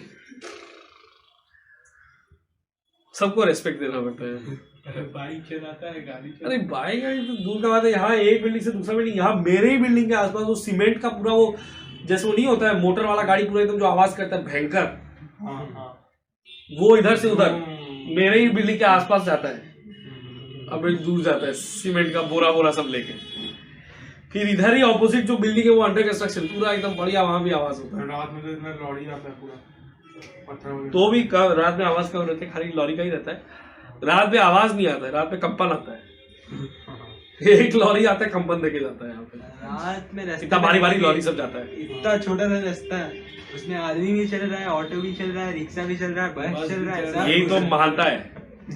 हम, ये तो दूर का बात है, हम 3-3 बस को एक साथ क्रॉस करते हुए देखे, 3-3 बस, 2 बस तो करता ही है, उसमें भी एक दूसरे को टच कर रहा होता है ऑलमोस्ट। तीसरा बस भी उसमें एक दिन अटेंड मारा था, मतलब हम भी जाएंगे जब सब पॉसिबल है, हम क्यों नहीं करेंगे। और वो तीसरा बस को सैंड का पहाड़ था, उसके ऊपर चढ़ के ऐसे होना पड़ा, फिर भी वो गया, उधर नहीं, जाएंगे जरूर। मौत से खिलवाड़ करेंगे। सबसे बड़ा बात है वो, रात को साउंड तो कम होता है, लेकिन वो जो बड़ा बड़ा लॉरी जाता है यहाँ से रेसिडेंशियल एरिया में जाता है और पूरा सारा बिल्डिंग का फाउंडेशन को हिला के जाता है। एक दो बार तुम सोचे अर्थक्वेक हो रहा है क्या? फिर देखिए बैठते हैं, थोड़ा देखते हैं, मजा आएगा। Experimentally, it is observed that number 1, then no current flows in the wire, no force acts on the wire, and the wire does not move. ठीक है। Number 2, when current I is passed in the wire in the direction from A to C, figure के साथ साथ उसको देखो, A से C का direction में करंट जब पास किया जाता है, ठीक है, a force F acts on the wire in a direction, underline करो, perpendicular to both the direction of the current I and the direction of the magnetic field B.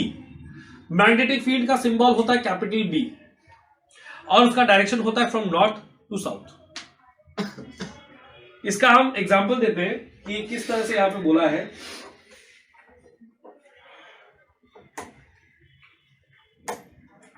मान लो कि जो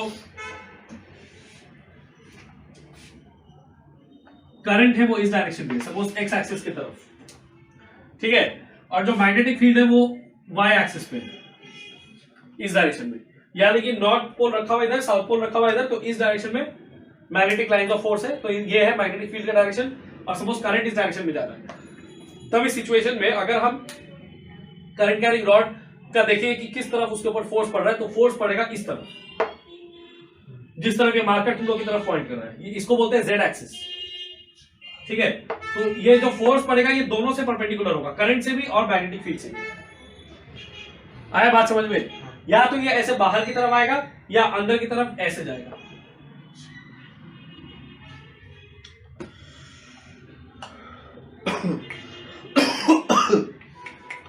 इसके बाद नंबर 3 बोला है, if the direction of the current through the wire is reversed, यानी कि जो वायर के थ्रू करंट जा रहा है उसको उल्टा कर दिया जाए तो फिर फोर्स भी उल्टा डायरेक्शन में पड़ेगा, यही बोला है।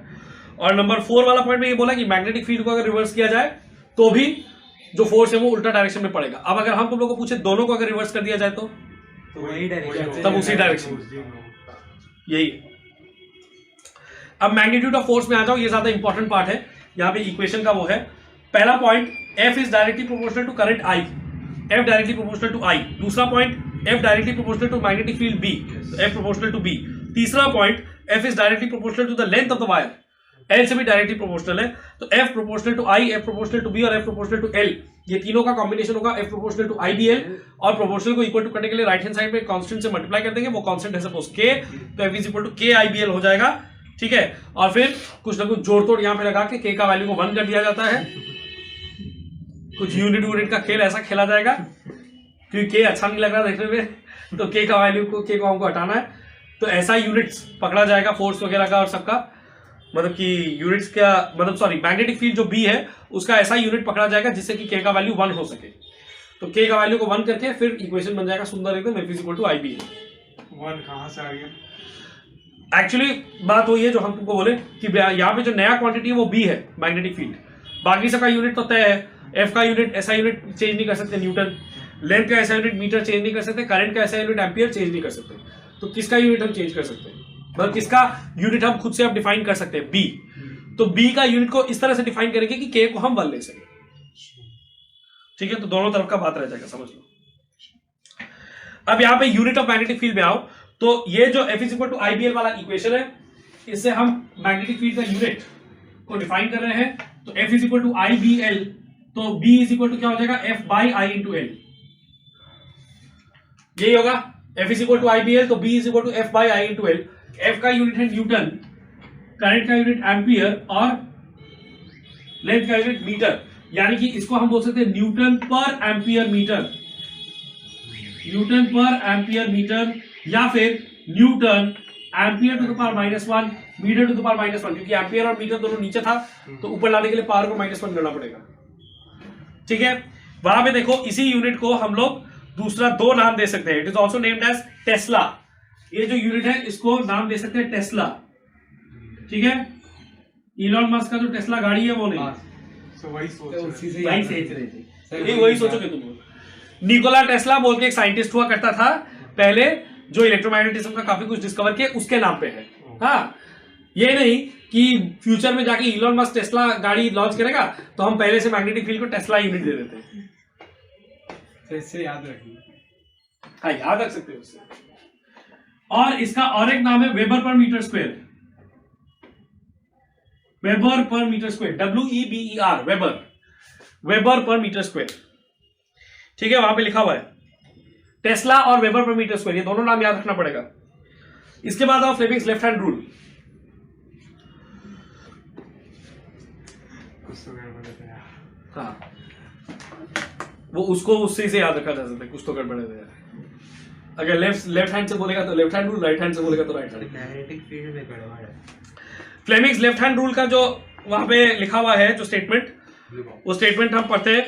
Stretch the forefinger, central finger and the thumb of your left hand mutually perpendicular to each other, तीनों आपस में परपेंडिकुलर होगा।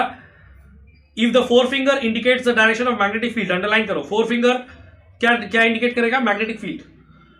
Central finger indicates the direction of current, then the thumb will indicate the direction of motion of the conductor, यानी कि force on the conductor. एक बार learn करना होगा। हाँ, तो लेफ्ट हैंड रूल, तीनों फिंगर आपस में परपेंडिकुलर होना चाहिए, इसको बोलते हैं म्यूचुअली परपेंडिकुलर। ये भी इससे परपेंडिकुलर, ये भी इससे परपेंडिकुलर, ये भी इससे परपेंडिकुलर, ठीक है। अब यहां पे ये जो फिंगर है, जो हम लोग का इंडेक्स फिंगर है, ये मैग्नेटिक फील्ड को डिनोट करेगा, मैग्नेटिक फील्ड का डायरेक्शन नॉर्थ टू साउथ अगर ऐसे है तो ये होगा ऐसे, ठीक है। ये करंट का डायरेक्शन को डिनोट करेगा, मिडिल फिंगर, ठीक है।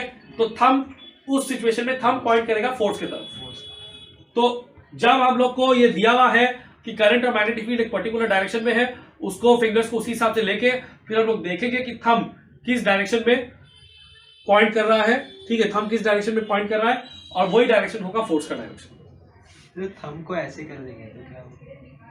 म्यूचुअली परपेंडिकुलर वाला जो कंडीशन है वायलेट हो जाएगा, पहले तो वो करना पड़ेगा। रिकॉर्ड हो रहना ही है, हाँ। नहीं रिकॉर्ड हुआ ना तुमसे ही समझवाएंगे ये पूरा पार्ट वापस। 43 मिनट्स। माथा हाथ पे देके बैठ जाएंगे, पूरा इलेक्ट्रोमैग्नेटिज्म समझा दिए और रिकॉर्ड नहीं हुआ। अच्छा, इसके बाद डीसी मोटर है नहीं, बहुत लकी हो तुम लोग। लेकिन ये डायग्राम एक बार डायग्राम स्कूल में कराया है। आज चैप्टर खत्म होने तो तुम लोग को अलग से हम समझा देंगे कल या परसों। स्टॉप से भी नहीं, बहुत लंबा हो गया 45 मिनट से भी नहीं है। हम दिख रहे तो नहीं तो एक बार कुशल ने कहा था मेरे को छोड़ के सर मेरा आवाज आ रहा है। अच्छा, इलेक्ट्रोमैग्नेटिक इंडक्शन में सबसे इंपॉर्टेंट चीज तो तुम लोग को यहाँ पे याद रखना है वो ये है कि हम लोग यहाँ पे मैग्नेटिज्म से इलेक्ट्रिसिटी प्रोड्यूस कर रहे हैं। ठीक है, मैग्नेटिज्म से इलेक्ट्रिसिटी प्रोड्यूस करना। इलेक्ट्रोमैग्नेटिज्म का जो पहला पार्ट है चैप्टर का, वो जो ओस्टेज एक्सपेरिमेंट वाला पार्ट हम किए थे, उसमें क्या था? उसमें हम लोग ये देख रहे थे कि कोई भी करंट कैरिंग वायर, मतलब कि कोई भी वायर में अगर करंट जाता है तो उस वायर का एक मैग्नेटिक फील्ड होता है, मतलब अपना उसके आसपास एक मैग्नेटिक फोर्स वो जनरेट करता है। ठीक है, और मैग्नेट जैसे आयरन वगैरह या दूसरे मैग्नेट्स के ऊपर फोर्स डालता है, वैसे एक करंट कैरिंग वायर भी मैग्नेटिक बिहेवियर दिखाता है, वो भी दूसरे मैग्नेट्स के ऊपर फोर्स डाल सकता है। राइट, और ये हम लोग को इस तरह से पता चला था कि हम लोग ने करंट कैरिंग वायर के ऊपर और नीचे कॉम्पास नीडल रखा था, और जैसे ही करंट ऑन करते थे तो करंट कैरिंग वायर के ऊपर अगर कॉम्पास नीडल रखा हुआ है या नीचे रखा हुआ है तो वो compass needle normally north south की तरफ रहता है अपने आप को अलाइन करके, लेकिन वो अपना डायरेक्शन उस टाइम पे चेंज कर ले रहा था। राइट, अच्छा, अब ये है वो था इलेक्ट्रिसिटी से मैग्नेटिज्म प्रोड्यूस करना, कि हम वायर के थ्रू करंट भेजेंगे तो वो करंट कैरिंग वायर एक मैग्नेट की तरह बिहेव करेगा या उसका मैग्नेटिक प्रॉपर्टीज होगा। तो ये है इलेक्ट्रिसिटी से मैग्नेटिज्म प्रोड्यूस करना। इसका उल्टा यहाँ पे होता है, मैग्नेटिज्म से इलेक्ट्रिसिटी प्रोड्यूस होगा। कैसे होगा? हम लोग क्या करेंगे, हम लोग एक नॉर्मल सॉलिनॉइड कॉइल जो होता है, यानी कि जस्ट कॉपर वायर को ऐसे कॉइल करके रखेंगे और उसको एक गैल्वानोमीटर के साथ अटैच कर देंगे। अब ये जो कॉपर का जो कॉइल है, मतलब जो टर्न्स है कॉपर का, वो हो सकता है किसी प्लास्टिक के चीज के ऊपर या किसी चीज के ऊपर हम लोग रैप करके भी रख सकते हैं या फिर ऐसे भी रख सकते हैं। सॉफ्ट आयरन कोर अगर रहता तो हाँ, सॉफ्ट आयरन के ऊपर भी ये कॉपर वायर को ऐसे रैप करके रख सकते हैं, तो उससे और अच्छा मैग्नेटिज्म प्रोड्यूस होता है। ठीक है, हाँ, सर्कल करना जरूरी है। ये कॉइल करना वाइन से तो इम्पोर्टेंट है। वो तुम पहले का पार्ट देखिएगा तो तुमको समझ में आ जाएगा।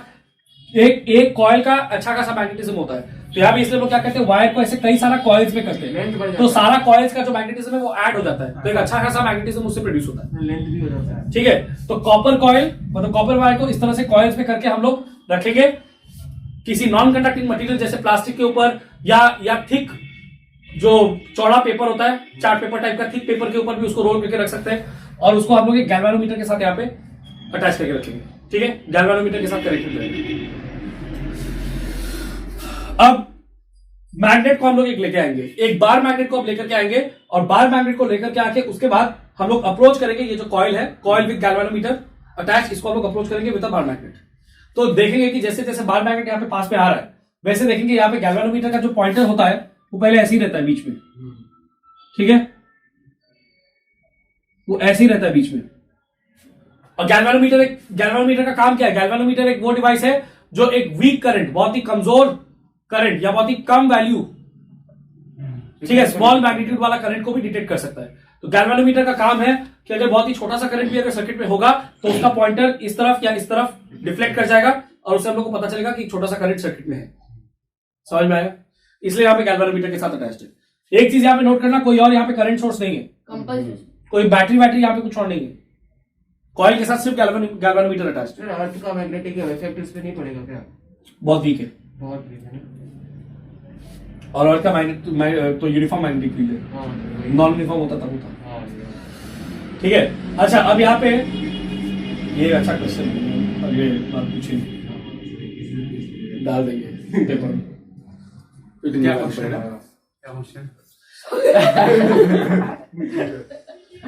क्वेश्चन ये है कि अर्थ का मैग्नेटिक फील्ड तो ऐसे ही रहता ही है, तो कोई और मैग्नेट कोई पास में लाकर के क्यों? अगर अर्थ का ही मैग्नेटिक फील्ड रहे तो क्या इसमें करंट इंड्यूस नहीं होगा? नहीं होगा, क्योंकि अर्थ का मैग्नेटिक फील्ड यूनिफॉर्म होता है, मतलब उसका वैल्यू चेंज नहीं होता है। इसलिए वो स्टिल रहता है। नॉन यूनिफॉर्म मैग्नेटिक फील्ड होता तो बढ़ता नीचे। हाँ, टाइम के साथ या जगह के साथ अगर उसका मैग्नेटिक फील्ड का वैल्यू चेंज होता अर्थ का, सर मतलब over the years magnetic field तो अर्थ का चेंज हुआ था ना, मतलब जैसे स्टार्टिंग में था, अभी धीरे धीरे करके चेंज हो रहा है ना। हाँ, बट वो तो बहुत ही स्लो ना, वेरी स्लो। अच्छा, अब यहाँ पे जब हम लोग देखो मैग्नेट को जब हम लोग यहाँ पे अप्रोच करवाएंगे कॉइल के पास, तो क्या होगा? देखो मैग्नेट का जो फील्ड लाइंस है, बार मैग्नेट का फील्ड लाइंस तुम लोग को पता है ऐसे होता है, नॉर्थ से साउथ तक जाता है। ठीक है, और फिर उसके बाद अंदर मैग्नेट के अंदर वापस साउथ से नॉर्थ जाता है। यहाँ पे बाहर वाला पार्ट हम मेनली दिखाए, तो नॉर्थ से साउथ फील्ड लाइंस जाता है, और ये जो फील्ड लाइंस है ऑब्वियसली ये फील्ड लाइंस का ये कॉइल के साथ कांटेक्ट होगा, होगा ना। जैसे जैसे हम लोग मैग्नेट को पास लेकर के आ रहे हैं, तो ज्यादा से ज्यादा फील्ड लाइंस का कांटेक्ट इसके साथ होने लग जाएगा कॉइल के साथ। ठीक है, तो हम लोग देखेंगे यहाँ पे कि गैल्वेनोमीटर का जो पॉइंटर है वो किसी एक डायरेक्शन में हो सकता है, राइट डायरेक्शन या लेफ्ट डायरेक्शन। हम अज्यूम करें राइट डायरेक्शन में गैल्वेनोमीटर का जो पॉइंटर है वो शिफ्ट कर जाएगा। इसका मतलब क्या है? इसका मतलब कि जैसे ही हम लोग मैग्नेट को यहाँ पे अप्रोच करके लेकर के आए बार मैग्नेट को, वैसे ही यहाँ पे एक करंट इंड्यूस हुआ, करंट प्रोड्यूस हुआ। ठीक है, इसी को बोलते हैं इंड्यूस्ड करंट। ये क्यों प्रोड्यूस हुआ इसका रीजन अभी पता चल जाएगा। तो जब हम लोग मैग्नेट को लेकर के आए, ठीक है, तब इसका मैग्नेट का जो फील्ड लाइन था वो ज्यादा से ज्यादा धीरे धीरे कॉइल के साथ कांटेक्ट में आने लग गया। यहाँ पे करंट प्रोड्यूस हुआ और यहाँ पे गैल्वेनोमीटर का पॉइंटर में हम लोग को वो चीज दिखाई दिया, शिफ्ट किया गैल्वेनोमीटर का पॉइंटर। लेकिन उसके बाद हम लोग जब मैग्नेट को कुछ देर के लिए ऐसे ही रख देंगे, मतलब कॉइल के एकदम पास लगा ऐसे ही रख दिए स्टेडी, तब देखेंगे कि गैल्वेनोमीटर का पॉइंटर जो है वो फिर से सेंटर की तरफ आ गया, मतलब कि अब इंड्यूस करंट खत्म हो गया। जो थोड़ा सा करंट वहां पे प्रोड्यूस हुआ था या इंड्यूस हुआ था वो खत्म हो गया। ठीक है, तो ये क्यों हुआ? तो ये इसलिए है कि तुमने मैग्नेट को स्टेडी रखा। अगर मैग्नेट को मूविंग ही हम रखते तो फिर वहां पे गैल्वेनोमीटर का जो पॉइंटर है वो इधर उधर शिफ्ट करता रहता, दैट मींस कोई ना कोई करंट वहां पे प्रोड्यूस हो रहा होता। आया बात समझ में?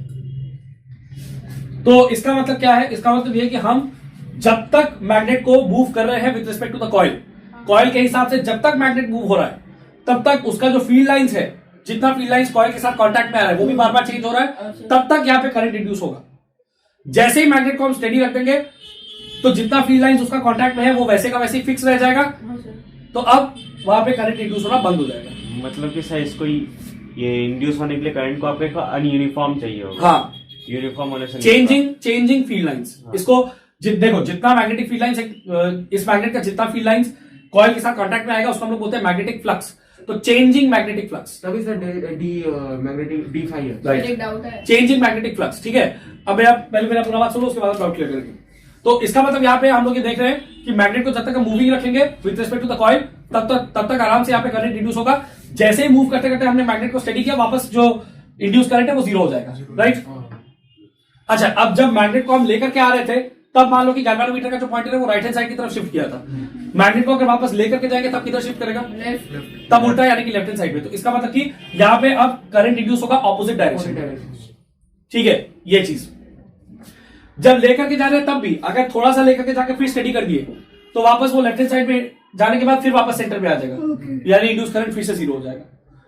लेकिन अगर लेकर के जा रहे हैं और स्टेडीली हम मूव कर रहे हैं मैग्नेट को with respect to the coil, तब वहां पे करंट इंड्यूस होता रहेगा। समझ में आया? अब इसका बेसिक मतलब पॉइंट यही है कि हमको मूवमेंट रखना पड़ेगा। हम अगर चाहते हैं कि वहां पे स्टेडी करंट इंड्यूस हो, बार बार करंट वहां पे बनता रहे, तो मैग्नेट को मूव करते रहना पड़ेगा। ठीक है, अब मेरा एक क्वेश्चन है जो हम इन लोग से भी पूछे थे पहले, तुम लोग को पूछते हैं इस बार कि मैग्नेट को अभी हम मूव कर रहे थे with respect to the coil. मान लो कि मैग्नेट को हम स्टेडी रखते हैं और कॉइल को मूव करते हैं with respect to the magnet, तब भी इलेक्ट्रोमैग्नेटिक इंडक्शन होगा या नहीं होगा? होगा, क्योंकि कॉइल मूव कर रहा है उससे मतलब नहीं है। मेन है कि मैग्नेट का जो जितना फील्ड लाइंस कॉइल के साथ कांटेक्ट में आ रहा है वो बार बार चेंज हो रहा है या नहीं। समझ में आया? मान लो, अब एक और क्वेश्चन इसके बाद फॉलो अप, कि मान लो कि ये दोनों मूव कर रहा है इन the same direction with the same speed. Coil और मैग्नेट दोनों मूव कर रहा है इन the same direction with the same speed, तब क्या इलेक्ट्रोमैग्नेटिक इंडक्शन होगा? नहीं होगा, क्योंकि उन लोग के बीच में जो डिस्टेंस है वो सेम रह जाएगा हमेशा। मैग्नेटिक फील्ड लाइंस, तो इसका मतलब कि इसका जितना फील्ड लाइंस उसके कॉइल के साथ कांटेक्ट में आ रहा है वो फिर चेंज नहीं होगा। तो इसका मतलब कि इलेक्ट्रोमैग्नेटिक इंडक्शन फिर नहीं होगा। राइट? अब यही चीज को अगर हम उल्टा करके बोले, मतलब कि मूवमेंट हो रहा है दोनों का, मान लो सेम डायरेक्शन में बट विद डिफरेंट स्पीड्स, तब होगा। क्योंकि तब क्या है, डिस्टेंस दोनों में बदल रहा है, या तो ये इसको अप्रोच कर रहा है या ये इससे दूर जा रहा है। दोनों केसेस में ही जो डिस्टेंस है दोनों के बीच में वो बदल रहा है, और जितना इसका फील्ड लाइंस उसके साथ कांटेक्ट में आ पा रहा है वो भी बदल रहा है। समझ में आया सर? तो इस वजह से इलेक्ट्रोमैग्नेटिक इंडक्शन होगा। राइट? अगर डिफरेंट स्पीड्स के साथ मूव कर रहा है इन द सेम डायरेक्शन, अगर ऑपोजिट डायरेक्शन में डिफरेंट स्पीड के साथ मूव कर रहा है तब तो होगा ही, ऑपोजिट डायरेक्शन में सेम स्पीड के साथ मूव करने से भी होगा। समझ रहे हो ना ये चीज? क्योंकि ऑपोजिट डायरेक्शन में सेम स्पीड के साथ मूव कर रहा है तब भी तो एक दूसरे से दूर जाते जा रहे हैं, दोनों के बीच का डिस्टेंस बदल रहा है, तो तब भी जितना फील्ड लाइंस कांटेक्ट में आ रहा है वो बदलेगा, और ऑपोजिट डायरेक्शन में अलग अलग स्पीड के साथ जाएगा तब तो बदलेगा। क्लियर? बोलो सर का जब जो पूछे क्वेश्चन की लाइक यूनिफॉर्म स्पीड में आपका सेम स्पीड में ये लोग जा हाँ, रहा हाँ, हाँ। है सेम डायरेक्शन में, तब तो आपका स्टार्टिंग में थोड़ा टाइम के लिए तो आपका करंट इंड्यूस होगा ही ना, फिर उसके बाद आपका थोड़ा टाइम के लिए तो स्टार्टिंग में होगा मतलब एकदम थोड़ा सा मोमेंटरी हाँ। उसको बोलते हैं, एकदम एक मोमेंट के लिए। इंस्टेंट जब जब जब ऐसे रखे थे फिर अचानक से मूव करना शुरू किए, एक इंस्टेंट पे होगा फिर। हाँ मूव करना शुरू किए, तब जैसे मान लो कि तुम इसको मूव करना शुरू किया, ये यही रह गया, तब अचानक से बीच का डिस्टेंस उन लोगों का बदला, तो मैग्नेटिक फील्ड लाइंस भी बदला, तब होगा, तब इंड्यूस होगा। फिर तुम इसको भी मूव करना शुरू कर दिया और फिर दोनों का स्पीड सेम अगर रह जाएगा आगे जाके, तब वापस वो इंड्यूस करंट जीरो हो जाएगा। समझ में आया? तो इसका मतलब है बेसिकली हम लोग को कॉइल और मैग्नेट के बीच में रिलेटिव मोशन रखना पड़ेगा। क्या रखना पड़ेगा? Relative motion. There has to be relative motion between the coil and the magnet. इसका मतलब दोनों को एक दूसरे के रिस्पेक्ट में मूव करते रहना चाहिए। क्लियर? इसके बाद हम लोग आएंगे लेंजेस लॉ में। सर यहाँ पे मैग्नेट को पास लाते ही अपने इलेक्ट्रिसिटी क्रिएट हो जाता है हल्का सा, ऐसा कैसे? मैग्नेट को तुम पास लाओ या मैग्नेट को पास लाके फिर दूर ले जाओ। पॉइंट ये है कि मैग्नेट का जो फील्ड लाइंस है वो तो रहेगा in contact with the coil, वो तो आसपास के हर ऑब्जेक्ट के साथ कांटेक्ट में रहता है। थ्योरी ये है कि जब मैग्नेट का फील्ड लाइंस इसके साथ कांटेक्ट में आएगा कॉइल के साथ, और वो चेंज हो रहा है, मतलब कि जितना फील्ड लाइंस कांटेक्ट में है कॉइल के साथ वो बार बार बदल रहा है, तब यहाँ पे करंट इंड्यूस होगा। अब इसका और जो फर्दर डेप्थ वाला फिजिक्स का पार्ट है वो है क्लास 12। सर अब मेरे साथ आज एक इंसिडेंट हुआ, वो मैं पूछ सकता हूँ? फिजिक्स से रिलेटेड था ये फिजिक्स से रिलेटेड तुम बोल रहा है, अल्टीमेटली होगा कुछ नहीं नहीं, सर, यही है वो बाद में। पहले तुम बताओ इससे रिलेटेड कोई डाउट? वो तो है हाँ, वो भी बेकार ही है, लेकिन है। हाँ अगर सर ये जो है कि मैग्नेट है, इसको थोड़ा इस साइड कर देंगे और फिर इस तरफ भी एक मैग्नेट रख देंगे, इस तरफ वाले का ये साइड होगा नॉर्थ, इस तरफ वाले का होगा न्यूट्रल साउथ, पॉइंट्स बता रहा और फिर है। बीच में एक मैग्नेट रख के उसको हिला देंगे, तो वो ऐसे से होता रहेगा। तब सर क्या तीनों मैग्नेट का पकड़ेगा या सिर्फ एक का? जैसे वो बोल रहा है कि दो मैग्नेट जब आएगा, सर वो बोलना चाह रहा है कि दो मैग्नेट जब आएगा तो न्यूट्रल पॉइंट्स क्रिएट होगा, तो क्या न्यूट्रल पॉइंट्स के उधर पे अगर हम लोग इसको ये सॉलिनॉइड को रखेंगे तब होगा कि नो नहीं? नो, आई आस्क 3 मैग्नेट, ये अभी भी सर के ऊपर से ही गया। आई आस्क 3 तुम्हारा क्वेश्चन तो एक अलग ही डोमेन है और इसका क्वेश्चन ये तीन, एक की जगह 3 मैग्नेट बोल रहा है कॉइल के रिस्पेक्ट में। वही हम सोच रहे तुम 3 मैग्नेट मतलब एक इधर रखेगा एक इधर, नहीं तो डायग्राम से समझा सकता है। हाँ। डायग्राम वो तो बोल बना रहे थे, एक इधर, डायग्राम एक बनाए बीच थे। में और एक इधर। डायग्राम ये लकड़ी इसके से लेफ्ट में ये या बोर्ड, हाँ लेफ्ट लेफ्ट में, राइट में और ये बीच में रहेगा। वो डायग्राम बनाया, इसमें कुछ मॉडिफिकेशन कर, अच्छा कॉपी में बनाएगा क्या? थोड़ा हाँ सर, मैं भी बना लेता, ये इसको कॉपी कर लेता हूँ। स्टॉप कर दे। सर वेरी घटिया ड्राइंग है, एक मिनट। हाँ लेंजेस लॉ, अच्छा बुक में बाद में देखना, पहले यहाँ पे हम समझा देते हैं। देखो लेंजेस लॉ का मतलब क्या है? लेंजेस लॉ का बेसिकली मीनिंग है कि अगर तुम जा रहे हो तो मत जाओ और अगर तुम आ रहे हो तो भी मत आओ। एकदम जाओ और कोविड का सिचुएशन जो भी समझ लो, बेसिकली यह सिचुएशन ये, जा रहे हो तो मत जाओ, ठीक है, रह जाओ, फिर रह के वो आ रहा है बेचारा, नहीं मत आओ, जाओ। एक तरफ से आओ, एक तरफ से अरे वही तो कोविड हो गया ना, घर एक तरफ से आओ, एक तरफ से जाओ, आओ भी ना मत, आओ ना जाओ। ना आओ ना जाओ। अब ये क्या? दोनों कैसे हो सकता है? से डायग्राम तो यही है लेंसेज लॉ। कैसे हम बता रहे हैं, देखो ये मैग्नेट आ रहा है इधर, ठीक है, यहाँ पे फ्लक्स मतलब फील्ड लाइन चेंज हो रहा है, करंट इंड्यूस हो रहा है, ठीक है। उतने में कॉइल क्या करेगा? करंट को ऐसा डायरेक्शन में ट्रेवल करवाएगा कि यहाँ पे साउथ पोल इंड्यूस हो। क्यों? ताकि इसका साउथ पोल इस साउथ पोल को रिपेल करे, और मैंने पूछा थोड़ा ठीक है। यहाँ पे कॉइल क्या करेगा? कॉइल भी बहुत चालाक है, मतलब उसको वही कर रहा है, ना आओ ना जाओ, तो कॉइल साउथ को यहाँ पे इंड्यूस करवाएगा अपने अंदर, ठीक है, ताकि ये साउथ इस साउथ को रिपेल करे। क्योंकि लेंजेस लॉ बोलता है कि जिस वजह से करंट इंड्यूस हो रहा है, ठीक है, करंट जो है जिस वजह से इंड्यूस हो रहा है, वो इंड्यूस करंट अपने ही कॉज को पकड़ के मारेगा, अपने ही कॉज को नलिफाई करने का कोशिश करेगा। इंड्यूस करंट अपने ही कॉज को नलिफाई करने का कोशिश करेगा। तो इसका मतलब है कि जिस वजह से, मतलब कि ये मैग्नेट के अप्रोच करने की वजह से यहाँ पे इंड्यूस करंट जनरेट हुआ, वो इंड्यूस करंट ऐसा डायरेक्शन में जनरेट होगा कि यहाँ पे वो क्लॉकवाइज डायरेक्शन में जाए, तो ऐसे क्लॉकवाइज डायरेक्शन में अगर यहाँ जाएगा तो साउथ पोल इंड्यूस होगा, जिससे कि ये साउथ इसको रिपेल कर सके। चलो तो वही हो गया ना कि वो आया था बड़ा करंट इंड्यूस करने वाला। यूनिफॉर्म कर मतलब करंट नहीं चाहिए इसको। हाँ नहीं चाहिए, यूनिफॉर्म कर नहीं चाहिए भी और चाहिए भी, दोनों है। अच्छा, अब ठीक है, अब जब मैग्नेट को वापस समझाएंगे, नहीं चाहिए वो। यही वाला हाँ सर। यहाँ पे साउथ पोल है, तो यहाँ पे मैग्नेट के आने की वजह से करंट इंड्यूस हुआ था, और यहाँ साउथ पोल है, तो कॉइल सोचेगा कि ऐसा क्या करे जिससे ये मैग्नेट दूर चला जाए। क्यों? ठीक है, क्यों कुछ नहीं, यही लॉ है और यही होता है। वो अपने कॉज को ही नलिफाई करने का कोशिश करेगा। जिस कॉज की वजह से वो करंट इंड्यूस करंट प्रोड्यूस हुआ है वो उसी को हटाने का कोशिश करेगा। तो इसलिए वो क्या करेगा, कॉइल इंड्यूस करंट को ऐसा, क्योंकि इंड्यूस करंट का भी तो एक डायरेक्शन होगा ना, या तो ऐसे फ्लो करेगा या ऐसे फ्लो करेगा। तो इंड्यूस करंट को ऐसा डायरेक्शन में फ्लो करवाएगा कि यहाँ पे क्लॉकवाइज में वो फ्लो करे। अब कभी क्लॉकवाइज में अगर फ्लो करता है ना, जिस एंड में एक कॉइल में अगर क्लॉकवाइज एंड में फ्लो कर रहा है, मतलब एक कॉइल के एंड में अगर करंट क्लॉकवाइज डायरेक्शन में फ्लो कर रहा है तो वहां पे साउथ पोल जनरेट होता है। तो वहां पे साउथ पोल जनरेट होगा तो फिर वो साउथ इस साउथ को रिपेल कर पाएगा ना, इसके लिए। सर बट यहाँ से अगर हम लोग उसी फेज मतलब उसी डायरेक्शन से अगर देखें तो फिर तो नॉर्थ पोल में भी मतलब इस साइड वाला होगा, उसमें भी तो सर क्लॉकवाइज ही जाएगा। नहीं, वो मैंने कॉइल इस तरह से ड्रॉ किया इसलिए तुमको लग रहा होगा। अच्छा, वो नहीं होता। अच्छा, तुमको समझ में आया? हाँ सर। सर इसका मतलब जैसे ये मोटा भाई आपको कर्नव को मारेगा भी और नहीं भी मारेगा। हाँ, और कर्नव इन लोग के साथ दोस्ती रखेगा भी और नहीं भी रखेगा, कंप्लेन भी करेगा, रहेगा भी इन लोग के साथ। यही है सर वहाँ पे अपने आप मतलब डायरेक्शन इंसान का लेंसेज लॉ, इंसान का नेचर बताता है। फितरत भरा। मेरे पास एक चीज आ गया तो इस चीज में ये खोट है, वो खोट है। जब तक नहीं आया तब तक आना चाहिए, जब आ गया तब उसमें खोट है ना भाई। Lenses law is a reflection of nature मेरे हिसाब से, ये बात तो सही है। And human nature. तो सर ऐसे जैसे यहाँ पे डायग्राम में ड्रॉ है वो रियलिटी में ऐसा नहीं होता। अगर आप ये बोला सर है ना, वो तुमको तुम यहाँ पे क्लॉकवाइज को ऐसे फॉलो करते करते ऐसे यहाँ पे क्लॉकवाइज जज करा ना, वो नहीं होता है। वो मैंने कॉइल ऐसे ड्रॉ किया है, ऐसे तुमको लग रहा होगा।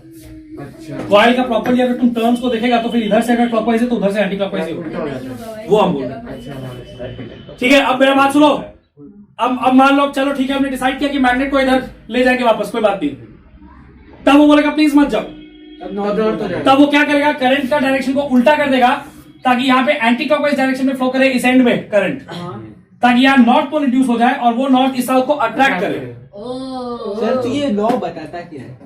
यही बताता है ये लॉ कि तुम्हारा एग्जिस्टेंस बेकार कि जो भी जिस भी रीजन से करंट इंड्यूस हुआ, ठीक है, या हाँ जिस भी रीजन से करंट इंड्यूस हुआ उसको ही वो वापस नलिफाई करने का, काटने का कोशिश करेगा। क्योंकि जब ये मैग्नेट वापस जाएगा तब भी तो मैग्नेटिक फ्लक्स में चेंज होगा, करंट इंड्यूस होगा तब भी। अब वो करंट इस वजह से, अब वो करंट इस तरह से इंड्यूस करने की कोशिश करेगा कि जा रहे हो मत जाओ, मतलब कोशिश मैं करेगा, समझ कोशिश रही हूँ। ठीक है। इसका मतलब सर ये एक पल के लिए हाइड्रोजन बनेगा, एक पल के लिए नोबल गैस बनेगा। समझ में आया? जब जाएगा तो समझ गया सर। जब आ रहे हैं तो उसको दूर भेजो, क्योंकि आने की वजह से करंट इंड्यूस हुआ। सर मैंने एक जब लाइन जा रहे हैं अच्छा जा रहे हैं तो करंट इंड्यूस हो रहा है तो जाने भी मत दो, क्योंकि जाने की वजह से करंट इंड्यूस हुआ। Sir I can give a ठीक है, जब मैग्नेट यहाँ पे जा रहा है, जाने की वजह से करंट इंड्यूस हुआ तो उसको जाने भी मत दो, क्योंकि जाने की वजह से करंट इंड्यूस हो रहा था। तो इसलिए करंट को ऐसा डायरेक्शन में यहाँ पे रखो, या करंट का ऐसा डायरेक्शन बनवाओ, वहां पे ऐसा डायरेक्शन में करंट को फ्लो कराओ जिससे कि यहाँ नॉर्थ पोल, ऐसा पोल प्रोड्यूस हो जो ये मैग्नेट को अट्रैक्ट कर सके, इसके जाने को रोक सके। समझ में आया? ये है लेंसेज लॉ। सर मैं जब समझा मेरे को एक बार बता डायरेक्शन बनाओ, ऐसे मैग्नेट आगे पीछे होते रहते। हाँ, ना वो जा सके ना वो आ सके, ना से परेशान हो जाएगा भाई, तेरे को सर चाहिए मैं क्या? समझ गया, चुगलीखोर आंटी लोग कॉल पे सर, साउथ पोल अच्छा जी, नॉर्थ पोल अरे अरे, अच्छा जी बोल के कॉल कटने वाला होता है तभी अरे अरे आ जाता है, अभी कॉल चलता ही रहता है फॉरएवर। ये कैसे बनाते हैं सर, इसका अलग ही हटा दिमाग है। दिया, अभी इसका अपलोड हो रहा है। ये तुम लोग का इलेक्ट्रोमैग्नेटिक इंडक्शन हो गया पूरा। ठीक है, बस लेंसेज लॉ का स्टेटमेंट अगर बुक में पढ़ोगे देखो वही है, समझ में आ जाएगा। इसको कर दो पॉज। conceptual question। अच्छा, अब देखो, अगर हमको स्टेडी करंट प्रोड्यूस करना हो, बार बार तो ये ऐसे मैग्नेट को लेकर के पकड़ करके फिर हिलाना as compare to the coil, या कॉइल को मूव करना as compare to the magnet, physically तो पॉसिबल नहीं है। तो अगर हम लोग को एक ऑटोमेटिक ऐसा मैकेनिज्म चाहिए जिससे यहाँ पे करंट इंड्यूस होते जा रहा है, मैं बोला था सर, तब वो कैसे करेंगे? तो यहाँ पे हम लोग और एक कॉइल रखेंगे, ठीक है, एक और कॉइल रखेंगे। एक और कॉइल में जब हम लोग करंट पास करेंगे तो उसका मैग्नेटिक फील्ड लाइंस प्रोड्यूस होगा। जैसे ही उसका मैग्नेटिक फील्ड लाइंस प्रोड्यूस होगा, यहाँ पे करंट इंड्यूस होगा। लेकिन फिर क्या होगा, इसका मैग्नेटिक फील्ड लाइंस स्टेडी हो जाएगा लेफ्ट हैंड साइड वाले कॉइल का, तब यहाँ फिर से करंट जीरो हो जाएगा। तो उसका भी एक उपाय है कि जो कॉइल हम लोग यहाँ पे रखेंगे मैग्नेट की जगह, एक दूसरा कॉइल यहाँ पे रखेंगे, उसके साथ हम लोग ऑल्टरनेटिंग करंट जोड़ देंगे। क्या जोड़ेंगे? Alternating current. अब ऑल्टरनेटिंग करंट का बार बार डायरेक्शन और वैल्यू चेंज होता रहता है, तो उसका जो मैग्नेटिक फील्ड लाइंस है वो भी बार बार चेंज होता रहेगा, और ऑटोमेटिकली मैग्नेटिक फील्ड लाइंस बार बार चेंज होता रहेगा, तो ऑटोमेटिकली यहाँ पे जितना फील्ड लाइंस इसके साथ कॉन्टैक्ट में वो भी चेंज होता रहेगा, तो ऑटोमेटिकली करंट इंड्यूस होता रहेगा। समझ में आया? यही है ट्रांसफार्मर का प्रिंसिपल। ट्रांसफार्मर तुम लोग का है नहीं, पर ट्रांसफार्मर का मेन प्रिंसिपल, क्योंकि इतना पार्ट है वो हम बता दे रहे। तो क्या होता है कि जब हम लोग को वोल्टेज बढ़ाना होता है तो हम लोग जो सेकेंडरी कॉइल है उसमें ज्यादा टर्न्स रखते हैं, ज्यादा टर्न्स बनाते हैं वायर का। प्राइमरी कॉइल में कम टर्न्स रहते हैं, सेकेंडरी कॉइल में ज्यादा, तो वोल्टेज बढ़ जाएगा स्टेप अप। और स्टेप डाउन जब करना होता है तो प्राइमरी कॉइल का कंपैरिजन में सेकेंडरी कॉइल का नंबर ऑफ टर्न्स कम रहते हैं। समझ में आया? मैंने तो बोला था इसी रिलेटेड मैं आपका एक थोड़ा वीडियो देखा कि लाइक मोटर आपका कैसे वर्क करता है, समझ में आया। हाँ, बट मोटर सिलेबस में नहीं है। हाँ, मैं तो अच्छा। नहीं होता है। और फ्लेमिंग्स राइट हैंड रूल भी एक बार देख लो। फ्लेमिंग्स राइट हैंड रूल जो है वो हम लोग को इंड्यूस करंट का ही डायरेक्शन बताता है, ठीक है। अगर हम लोग को मोशन, मतलब कि किस डायरेक्शन में हम लोग मैग्नेट को या कॉइल को मूव कर रहे हो, वो अगर हम लोग को पता है, और मैग्नेटिक फील्ड का डायरेक्शन पता है, मैग्नेटिक फील्ड का डायरेक्शन मतलब north to south, north pole से साउथ पोल किस डायरेक्शन में वो पता है, तो वो दोनों को यूज करके हम लोग इंड्यूस करंट का डायरेक्शन निकाल सकते हैं। तो फ्लेमिंग्स राइट हैंड रूल में वो ये तीनों, इंडेक्स फिंगर, मिडिल फिंगर और थंब, तीनों को ऐसे म्यूचुअली परपेंडिकुलर ऐसे एक्सटेंड करेंगे, ठीक है। थंब का डायरेक्शन वो होगा जिस डायरेक्शन में हम लोग कॉइल को मूव कर रहे हैं, जिस डायरेक्शन में कॉइल का मोशन हो रहा है या मैग्नेट का मोशन हो रहा है वो होगा थंब, ठीक है। और जो इंडेक्स फिंगर होगा वो होगा magnetic field, north to south, वो मैग्नेटिक फील्ड का डायरेक्शन दिखाएगा। तब मिडिल फिंगर जो है वो इंड्यूस करंट का डायरेक्शन दिखाएगा। यानी कि हम लोग को ऐसे एक्सटेंड करके थंब को करना है मोशन के डायरेक्शन में, ठीक है, जिस डायरेक्शन में कॉइल को मूव किया जा रहा है। इंडेक्स फिंगर को करना है मैग्नेटिक फील्ड के डायरेक्शन में, तो ऑटोमेटिकली मिडिल फिंगर का जो डायरेक्शन होगा उसी को हम लोग पकड़ेंगे as the direction of induce current. तो मेरा अंदर जा रहा है कि बाहर जा रहा है? ऐसे थोड़ा ठीक है, एक्स वाई जेड एक्सिस। अब पॉज कर लो। सर मैंने